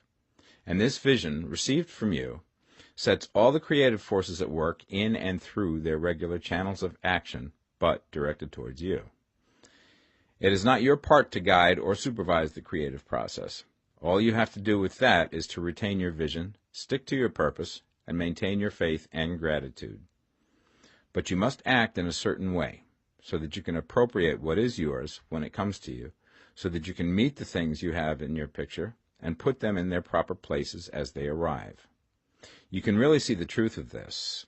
When things reach you, they will be in the hands of other men, who will ask an equivalent for them. And you can only get what is yours by giving the other man what is his. Your pocketbook is not going to be transformed into a Fortunata's purse, which shall be always full of money without effort on your part. This is the crucial point in the science of getting rich, right here, where thought and personal action must be combined. There are very many people who, consciously or unconsciously, set the creative forces in action by the strength and persistence of their desires, but who remain poor because they do not provide for the reception of the thing they want when it comes. By thought, the thing you want is brought to you. By action, you receive it. Whatever your action is to be, it is evident that you must act now. You cannot act in the past, and it is essential to the clearness of your mental vision that you dismiss the past from your mind. You cannot act in the future, for the future is not here yet, and you cannot tell how you will want to act in any future contingency until that contingency has arrived.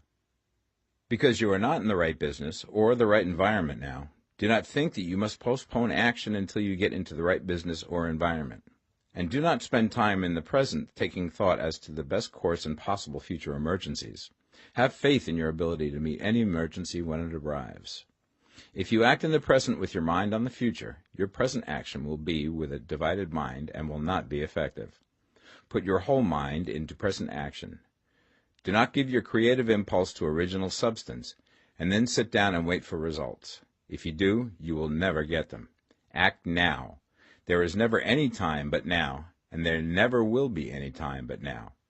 If you are ever to begin to make ready for the reception of what you want, you must begin now. And your action, whatever it is, must most likely be in your present business or employment, and must be upon the persons and things in your present environment. You cannot act where you are not, you cannot act where you have been, and you cannot act where you are going to be. You can act only where you are. Do not bother as to whether yesterday's work was well done or ill done. Do today's work well. Do not try to do tomorrow's work now. There will be plenty of time to do that when you get to it. Do not try, by occult or mystical means, to act on people or things that are out of your reach. Do not wait for a change of environment. Before you act, get a change of environment by action. You can so act upon the environment in which you are now as to cause yourself to be transferred to a better environment. Hold with faith and purpose the vision of yourself in the better environment, but act upon your present environment with all your heart and with all your strength and with all your mind. Do not spend any time in daydreaming or castle building. Hold to the one vision of what you want and act now. Do not cast about seeking some new thing to do, or some strange, unusual, or remarkable action to perform as a first step towards getting rich. It is probable that your actions, at least for some time to come, will be those you have been performing for some time past, but you are to begin now to perform these actions in a certain way, which will surely make you rich.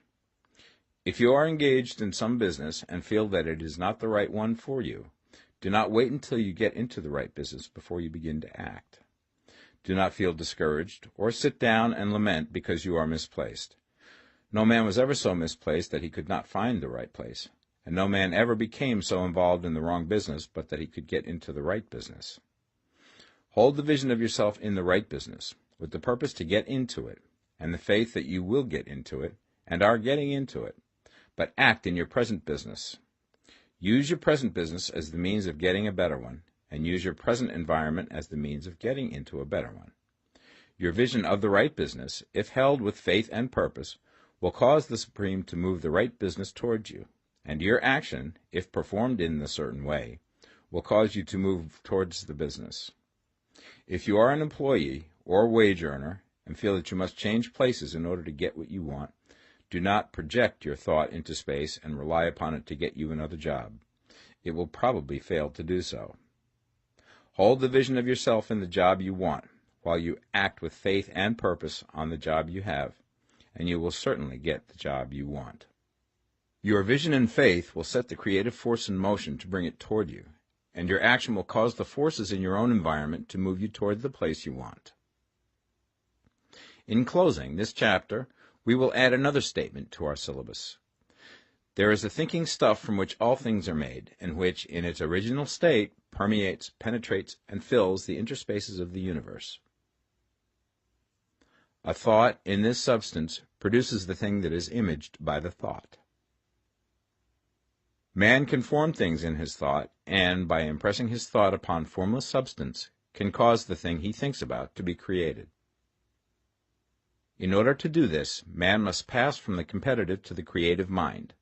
He must form a clear mental picture of the thing he wants, and hold this picture in his thoughts with the fixed purpose to get what he wants, and the unwavering faith that he does get what he wants, closing his mind to all that may tend to shake his purpose, dim his vision, or quench his faith. That he may receive what he wants when it comes, man must act now upon the people and things in his present environment. Chapter 12. Efficient Action. You must use your thought as directed in previous chapters, and begin to do what you can do where you are, and you must do all that you can do where you are. You can advance only by being larger than your present place, and no man is larger than his present place who leaves undone any of the work pertaining to that place. The world is advanced only by those who more than fill their present places. If no man quite filled his present place, you can see that there must be a going backward in everything. Those who do not quite fill their present places are dead weight upon society, government, commerce, and industry. They must be carried along by others at a great expense. The progress of the world is retarded only by those who do not fill the places they are holding. They belong to a former age and a lower stage or plane of life, and their tendency is towards degeneration. No society could advance if every man was smaller than his place. Social evolution is guided by the law of physical and mental evolution. In the animal world, evolution is caused by excess of life. When an organism has more life than can be expressed in the function of its own plane, it develops the organs of a higher plane, and a new species is originated. There never would have been new species had there not been organisms which more than filled their places. The law is exactly the same for you. Your getting rich depends upon your applying this principle to your own affairs. Every day is either a successful day or a day of failure, and it is the successful days which get you what you want. If every day is a failure, you can never get rich, while if every day is a success, you cannot fail to get rich. If there is something that may be done today, and you do not do it, you have failed in so far as that thing is concerned, and the consequences may be more disastrous than you imagine. You cannot foresee the results of even the most trivial act. You do not know the workings of all the forces that have been set moving in your behalf. Much may be depending on your doing some simple act. It may be the very thing which is to open the door of opportunity to very great possibilities. You can never know all the combinations which supreme intelligence is making for you in the world of things and of human affairs. Your neglect or failure to do some small thing may cause a long delay in getting what you want. Do, every day, all that can be done that day. There is, however, a limitation or qualification of the above that you must take into account. You are not to overwork, not to rush blindly into your business in the effort to do the greatest possible number of things in the shortest possible time. You are not to try to do tomorrow's work today, nor to do a week's work in a day. It is really not the number of things you do, but the efficiency of each separate action that counts. Every act is, in itself, either a success or a failure. Every act is, in itself, either effective or inefficient. Every inefficient act is a failure, and if you spend your life in doing inefficient acts, your whole life will be a failure. The more things you do, the worse for you if all your acts are inefficient ones. On the other hand, every efficient act is a success in itself, and if every act of your life is an efficient one, your whole life must be a success. The cause of failure is doing too many things in an inefficient manner, and not doing enough things in an efficient manner. You will see that it is a self-evident proposition that if you do not do any inefficient acts, and if you do a sufficient number of efficient acts, you will become rich. If, now, it is possible for you to make each act an efficient one, you see again that the getting of riches is reduced to an exact science, like mathematics. The matter turns, then, on the questions whether you can make each separate act a success in itself, and this you certainly can do. You can make each act a success because all power is working with you, and all power cannot fail. Power is at your service, and to make each act efficient, you have only to put power into it. Every action is either strong or weak, and when every one is strong, you are acting in the certain way which will make you rich. Every act can be made strong and efficient by holding your vision while you are doing it, and putting the whole power of your faith and purpose into it. It is at this point that the people fail who separate mental power from personal action. They use the power of the mind in one place and at one time, and they act in another place at another time. So their acts are not successful in themselves. Too many of them are inefficient. But if all power goes into every act, no matter how commonplace, every act will be a success in itself. And as in the nature of things, every success opens the way to other successes, your progress towards what you want, and the progress of what you want toward you, will become increasingly rapid. Remember that successful action is cumulative in its results. Since the desire for more life is inherent in all things, when a man begins to move towards larger life, more things attach themselves to him, and the influence of his desire is multiplied. Do, every day, all that you can do that day, and do each act in an efficient manner. In saying that you must hold your vision while you are doing each act, however trivial or commonplace, I do not mean to say that it is necessary at all times to see the vision distinctly to its smallest details. It should be the work of your leisure hours to use your imagination on the details of your vision, and to contemplate them until they are firmly fixed upon memory. If you wish speedy results, spend practically all your spare time in this practice. By continuous contemplation you will get the picture of what you want, even to the smallest details, so firmly fixed upon your mind and so completely transferred to the mind of formless substance, that in your working hours you need only to mentally refer to the picture to stimulate your faith and purpose, and cause your best effort to be put forth. Contemplate your picture in your leisure hours until your consciousness is so full of it that you can grasp it instantly. You will become so enthused with its bright promises that the mere thought of it will call forth the strongest energies of your whole being. Let us again repeat our syllabus, and by slightly changing the closing statements, bring it to the point we have now reached. There is a thinking stuff from which all things are made, and which, in its original state, permeates, penetrates, and fills the interspaces of the universe. A thought in this substance produces the thing that is imaged by the thought. Man can form things in his thought, and, by impressing his thought upon formless substance, can cause the thing he thinks about to be created. In order to do this, man must pass from competitive to the creative mind.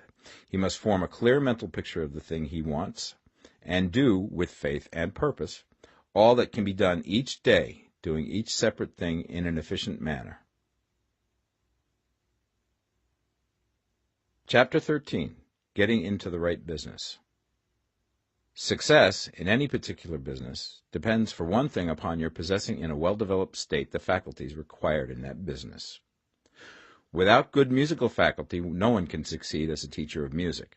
Without well-developed mechanical faculties, no one can achieve great success in any of the mechanical trades. Without tact and the commercial faculties, no one can succeed in the mercantile pursuits. But to possess in a well-developed state the faculties required in your particular vocation does not ensure getting rich. There are musicians who have remarkable talent and who yet remain poor. There are blacksmiths, carpenters, and so on who have excellent mechanical ability, but who do not get rich. And there are merchants with good faculties for dealing with men who nevertheless fail. The different faculties are tools. It is essential to have good tools, but it is also essential that the tools should be used in the right way.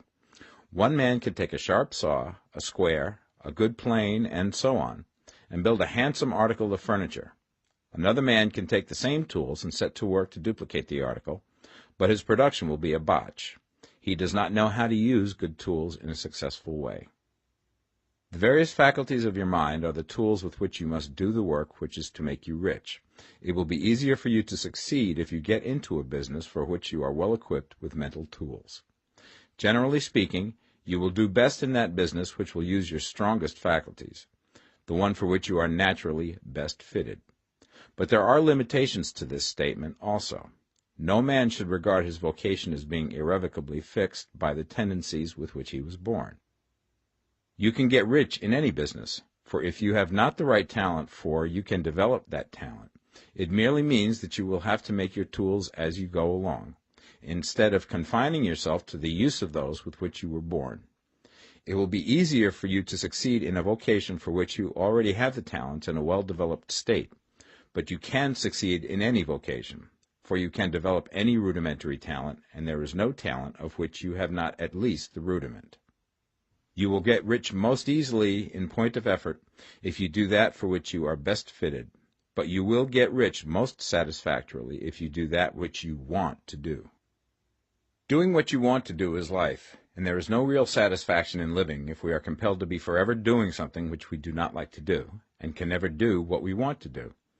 And it is certain that you can do what you want to do. The desire to do it is proof that you have within you the power which can do it. Desire is a manifestation of power. The desire to play music is the power which can play music seeking expression and development. The desire to invent mechanical devices is the mechanical talent seeking expression and development. When there is no power, either developed or undeveloped, to do a thing, there is never any desire to do that thing. And where there is strong desire to do a thing, it is certain proof that the power to do it is strong, and only requires to be developed and applied in the right way. All things else being equal, it is best to select the business for which you have the best developed talent. But if you have a strong desire to engage in any particular line of work, you should select that work as the ultimate end at which you aim. You can do what you want to do, and it is your right and privilege to follow the business or avocation which will be most congenial and pleasant. You are not obliged to do what you do not like to do, and should not do it except as a means to bring you to the doing of the thing you want to do. If there are past mistakes whose consequences have placed you in an undesirable business or environment, you may be obliged for some time to do what you do not like to do. If you feel that you are not in the right vocation, do not act too hastily in trying to get into another one. The best way, generally, to change business or environment is by growth. Do not be afraid to make a sudden and radical change if the opportunity is presented, and you feel after careful consideration that it is the right opportunity. But never take sudden or radical action when you are in doubt as to the wisdom of doing so. There is never any hurry on the creative plane, and there is no lack of opportunity. When you get out of the competitive mind, you will understand that you never need to act hastily. No one else is going to beat you to the thing you want to do. There is enough for all. If one space is taken, another and a better one will be opened for you a little further on. There is plenty of time. When you are in doubt, wait. Fall back on the contemplation of your vision, and increase your faith and purpose. And by all means, in times of doubt and indecision, cultivate gratitude. A day or two spent in contemplating the vision of what you want, and in earnest thanksgiving that you are getting it, will bring your mind into such close relationship with the Supreme that you will make no mistake when you do act.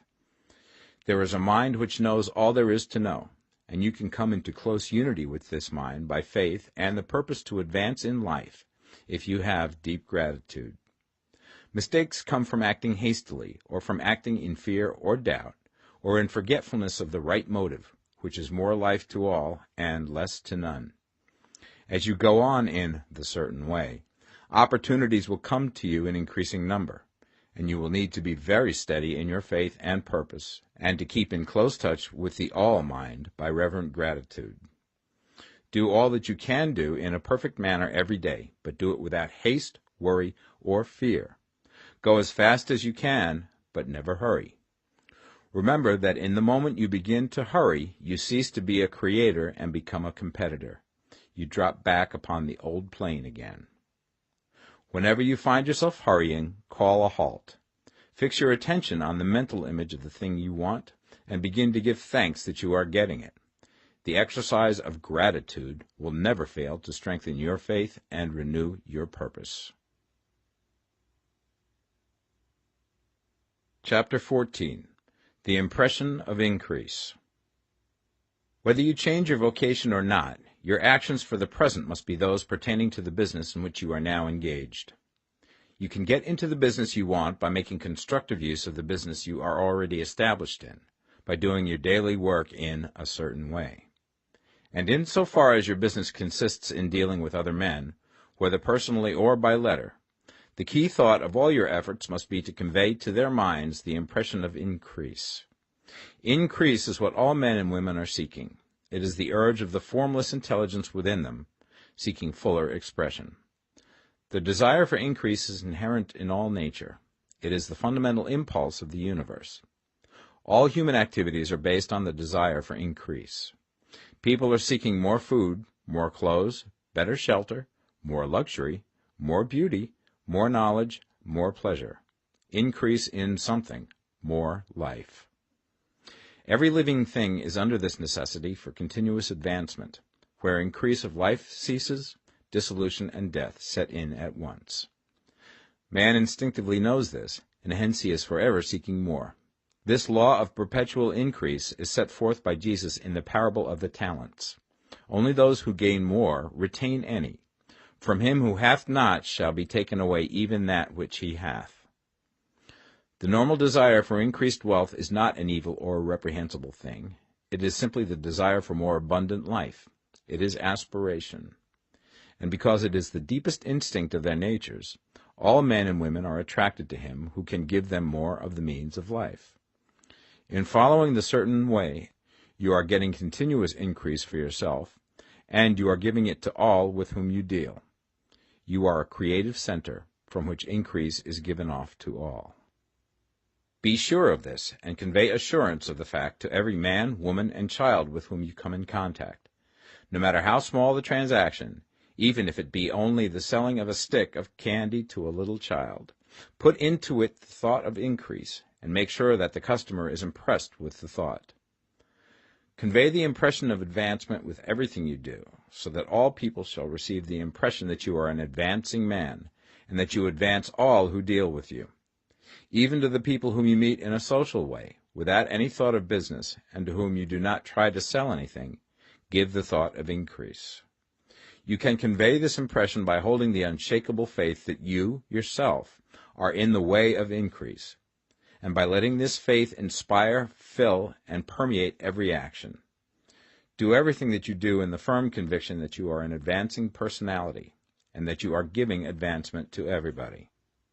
Feel that you are getting rich, and that in doing so you are making others rich, and conferring benefits to all. Do not boast or brag of your success, or talk about it unnecessarily. True faith is never boastful. Wherever you find a boastful person, you find one who is secretly doubtful and afraid. Simply feel the faith, and let it work out in every transaction. Let every act and tone and look express the quiet assurance that you are getting rich, that you are already rich. Words will not be necessary to communicate this feeling to others. They will feel the sense of increase when in your presence and will be attracted to you again. You must so impress others that they will feel that in associating with you they will get increase for themselves. See that you give them a use value greater than the cash value you are taking from them. Take an honest pride in doing this, and let everybody know it, and you will have no lack of customers. People will go where they are given increase, and the Supreme, which desires increase in all, and which knows all, will move towards you men and women who have never heard of you. Your business will increase rapidly, and you will be surprised at the unexpected benefits which will come to you. You will be able from day to day to make larger combinations, secure greater advantages, and to go on into a more congenial vocation if you desire to do so. You must never lose sight of your vision of what you want, or your faith and purpose to get what you want. Let me here give you another word of caution in regards to motives. Beware of the insidious temptation to seek for power over other men. Nothing is so pleasant to the unformed or partially developed mind as the exercise of power or dominion over others. The desire to rule for selfish gratification has been the curse of the world. For countless ages, kings and lords have drenched the earth with blood in their battles to extend their dominions. This not to seek more life for all, but to get more power for themselves. Today, the main motive in the business and industrial world is the same. Men marshal their armies of dollars and lay waste the lives and hearts of millions in the same mad scramble for power over others. Commercial kings, like political kings, are inspired by the lust for power.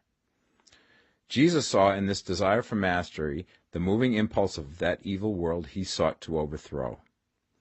Read the 23rd chapter of Matthew and see how he pictures the lust of the Pharisees to be called master, to sit in the high places, to domineer over others, and to lay burdens on the backs of the less fortunate. And note how he compares this lust for dominion with the brotherly seeking for the common good to which he calls his disciples.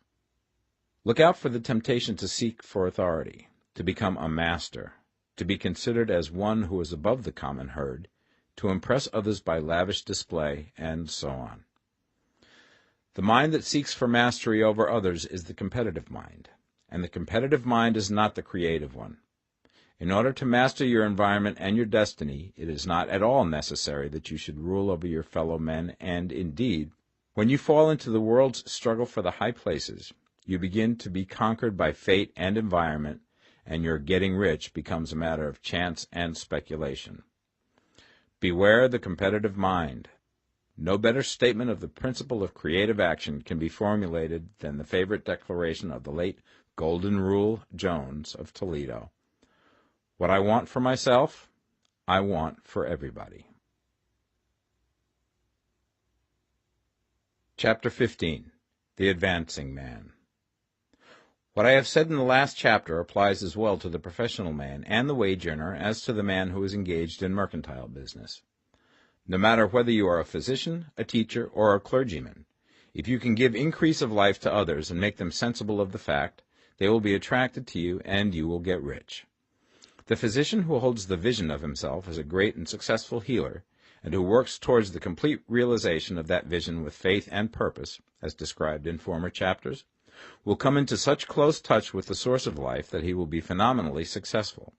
Patients will come to him in throngs. No one has a greater opportunity to carry into effect the teaching of this book than the practitioner of medicine. It does not matter to which of the various schools he may belong, for the principle of healing is common to all of them, and may be reached by all alike. The advancing man in medicine, who holds to a clear mental image of himself as successful, and who obeys the laws of faith, purpose, and gratitude, will cure every curable disease he undertakes, no matter what remedies he may use. In the field of religion, the world cries out for the clergyman who can teach his hearers the true science of abundant life. He who masters the details of the science of getting rich, together with the allied sciences of being well, of being great, and of winning love, and who teaches these details from the pulpit, will never lack for a congregation. This is the gospel that the world needs. It will give increase of life, and men will hear it gladly, and will give liberal support to the man who brings it to them. What is now needed is a demonstration of the science of life from the pulpit. We want preachers who can not only tell us how, but who, in their own persons, will show us how. We need the preacher who will himself be rich, healthy, great, and beloved, to teach us how to attain to these things, and when he comes he will find a numerous and loyal following. The same is true of the teacher who can inspire the children with the faith and purpose of the advancing life. He will never be out of a job, and any teacher who has this faith and purpose can give it to his pupils. He cannot help giving it to them if it is part of his own life and practice. What is true of the teacher, preacher, and physician is true of the lawyer, dentist, real estate man, insurance agent, of everybody. The combined mental and personal action I have described is infallible. It cannot fail. Every man and woman who follows these instructions steadily, perseveringly, and to the letter, will get rich. The law of the increase of life is as mathematically certain in its operation as the law of gravitation. Getting rich is an exact science. The wage earner will find this as true of his case as of any others mentioned. Do not feel that you have no chance to get rich because you are working where there is no visible opportunity for advancement, where wages are small and the cost of living high. Form your clear mental vision of what you want and begin to act with faith and purpose. Do the work that you can do every day, and do each piece of work in a perfectly successful manner. Put the power of success and the purpose to get rich into everything that you do. But do not do this merely with the idea of currying favor with your employer in the hopes that he or those above you will see your good work and advance you. It is not likely that they will do so. The man who is merely a good workman, filling his place to the very best of his ability, and satisfied with that, is valuable to his employer, and it is not to the employer's interest to promote him. He is worth more where he is. To secure advancement, something more is necessary than to be too large for your place. The man who is certain to advance is the one who is too big for his place, and who has a clear concept of what he wants to be, who knows that he can become what he wants to be, and who is determined to be what he wants to be. Do not try to more than fill your present place with a view to pleasing your employer. Do it with the idea of advancing yourself. Hold the faith and purpose of increase during work hours, after work hours, and before work hours. Hold it in such a way that every person who comes in contact with you, whether foreman, fellow workman, or social acquaintance, will feel the power of purpose radiating from you, so that everyone will get the sense of advancement and increase from you. Men will be attracted to you, and if there is no possibility for advancement in your present job, you will very soon see an opportunity to take another job. There is a power which never fails to present opportunity to the advancing man who is moving in obedience to law. God cannot help helping you if you act in a certain way. He must do so in order to help himself. There is nothing in your circumstances or in the industrial situation that can keep you down. If you cannot get rich working for the Steel Trust, you can get rich on a 10-acre farm. And if you begin to move in the certain way, you will certainly escape from the clutches of the Steel Trust and get on to the farm or wherever else you wish to be. If a few thousands of its employees would enter upon the certain way, the Steel Trust would soon be in a bad plight. It would have to give its working men more opportunity or go out of business. Nobody has to work for a trust. The trusts can keep men in so-called hopeless conditions only so long as there are men who are too ignorant to know of the science of getting rich, or too intellectually slothful to practice it. Begin this way of thinking and acting, and your faith and purpose will make you quick to see any opportunity to better your condition. Such opportunities will speedily come, for the Supreme, working in all and working for you, will bring them before you. Do not wait for an opportunity to be all that you want to be. When an opportunity to be more than you are now is presented, and you feel impelled toward it, take it. It will be the first step towards a greater opportunity. There is no such thing possible in this universe as a lack of opportunities for the man who is living the advancing life. It is inherent in the constitution of the cosmos that all things shall be for him and work together for his good, and he must certainly get rich if he acts and thinks in the certain way. So let wage-earning men and women study this book with great care and enter with confidence upon the course of action it prescribes. It will not fail. Chapter 16. Some Cautions and Concluding Observations. Many people will scoff at the idea that there is an exact science of getting rich.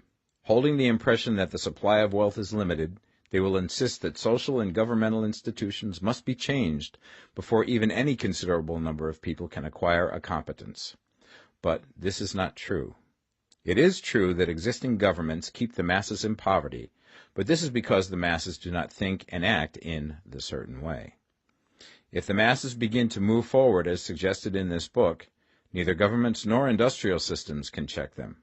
All systems must be modified to accommodate the forward movement. If the people have the advancing mind, have the faith that they can become rich, and move forward with the fixed purpose to become rich, nothing can possibly keep them in poverty. Individuals may enter upon the certain way at any time and under any government, and may make themselves rich. And when any considerable number of individuals do so under any government, they will cause the system to be so modified as to open the way for others.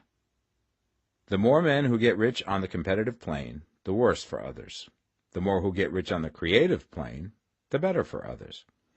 The economic salvation of the masses can only be accomplished by getting a large number of people to practice the scientific method set down in this book and become rich. These will show others the way and inspire them with a desire for real life, with the faith it can be attained, and with the purpose to attain it. For the present, however, it is enough to know that neither the government under which you live nor the capitalistic or competitive system of industry can keep you from getting rich. When you enter upon the creative plane of thought, you will rise above all these things and become a citizen of another kingdom. But remember that your thought must be held upon the creative plane. You are never for an instant to be betrayed into regarding the supply as limited, or into acting on the moral level of competition. Whenever you do fall into old ways of thought, correct yourself instantly, for when you are in the competitive mind, you have lost the cooperation of the mind of the whole. Do not spend any time in planning as to how you will meet possible emergencies in the future, except as the necessary policies may affect your actions today. You are concerned with doing today's work in a perfectly successful manner, and not with emergencies which may arise tomorrow. You can attend to them as they come. Do not concern yourself with questions as to how you shall surmount obstacles which may loom upon your business horizon, unless you can see plainly that your course must be altered today in order to avoid them. No matter how tremendous an obstruction may appear at a distance, you will find that if you go on in the certain way, it will disappear as you approach it, or that a way over, through, or around it will appear. No possible combination of circumstances can defeat a man or woman who is proceeding to get rich along strictly scientific lines. No man or woman who obeys the law can fail to get rich, any more than one can multiply 2 by 2 and fail to get 4. Give no anxious thought to possible disasters, obstacles, panics, or unfavorable combinations of circumstances. It is time enough to meet such things when they present themselves before you in the immediate present, and you will find that every difficulty carries with it the wherewithal for its overcoming. Guard your speech. Never speak of yourself, your affairs, or of anything else in a discouraged or discouraging way. Never admit the possibility of failure, or speak in a way that infers failure as a possibility. Never speak of times as being hard, or of business conditions as being doubtful. Times may be hard and business doubtful for those who are on the competitive plane, but they can never be so for you. You can create what you want, and you are above fear. When others are having hard times and poor business, you will find your greatest opportunities. Train yourself to think of and to look upon the world as a something which is becoming, which is growing, and to regard seeming evil as being only that which is undeveloped.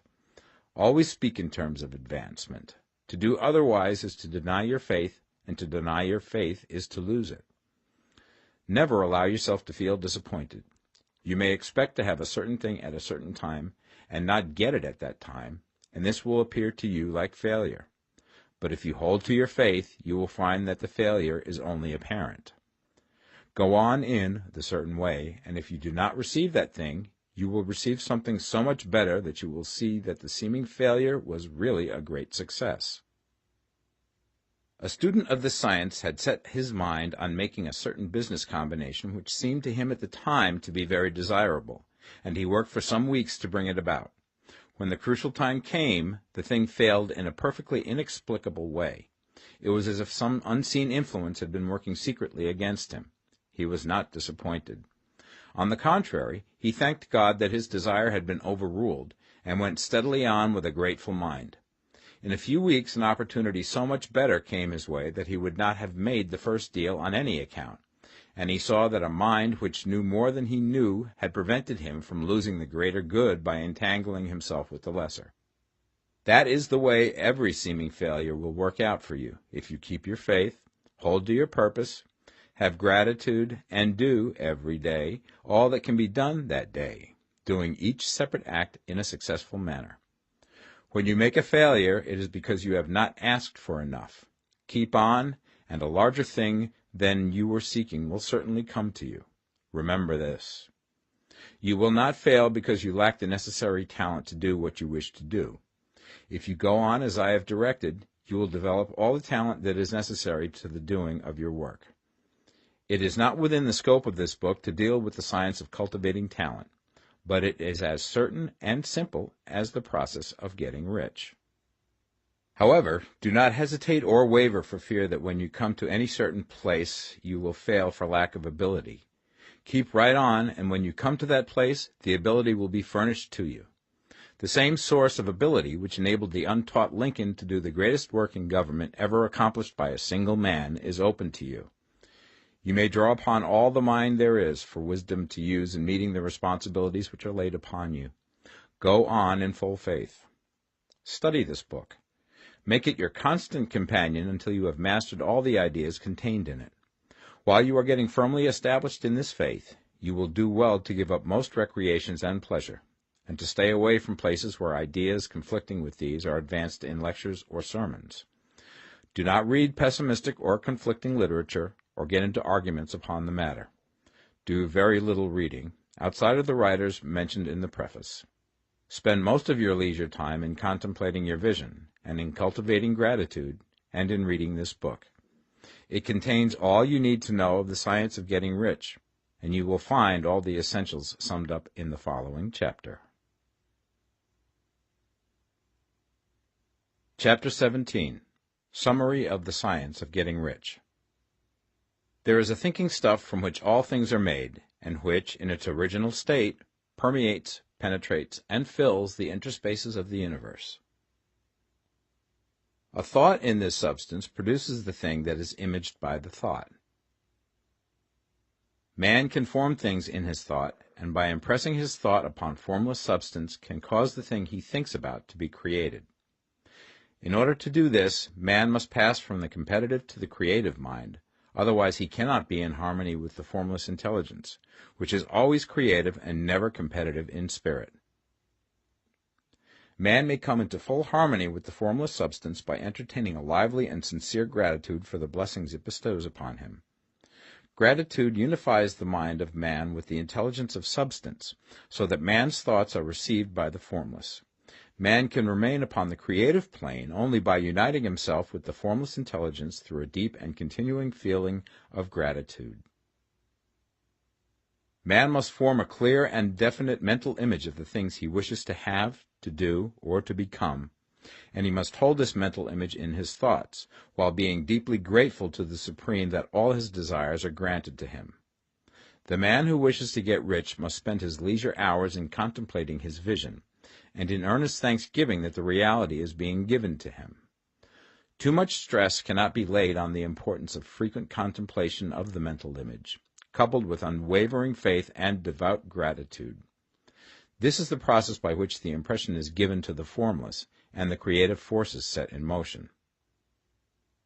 The creative energy works through the established channels of natural growth, and of the industry and social order. All that is included in his mental image will surely be brought to the man who follows the instructions given above, and whose faith does not waver.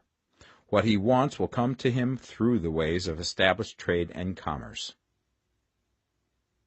In order to receive his own when it shall come to him, man must be active, and this activity can only consist in more than filling his present place. He must keep in mind the purpose to get rich through the realization of his mental image. And he must do, every day, all that can be done that day, taking care to do each act in a successful manner. He must give to every man a use value in excess of the cash value he receives, so that each transaction makes for more life, and he must so hold the advancing thought that the impression of increase will be communicated to all with whom he comes in contact. The men and women who practice the foregoing instructions will certainly get rich, and the riches they receive will be in exact proportion to the definiteness of their vision, the fixity of their purpose, the steadiness of their faith, and the depth of their gratitude.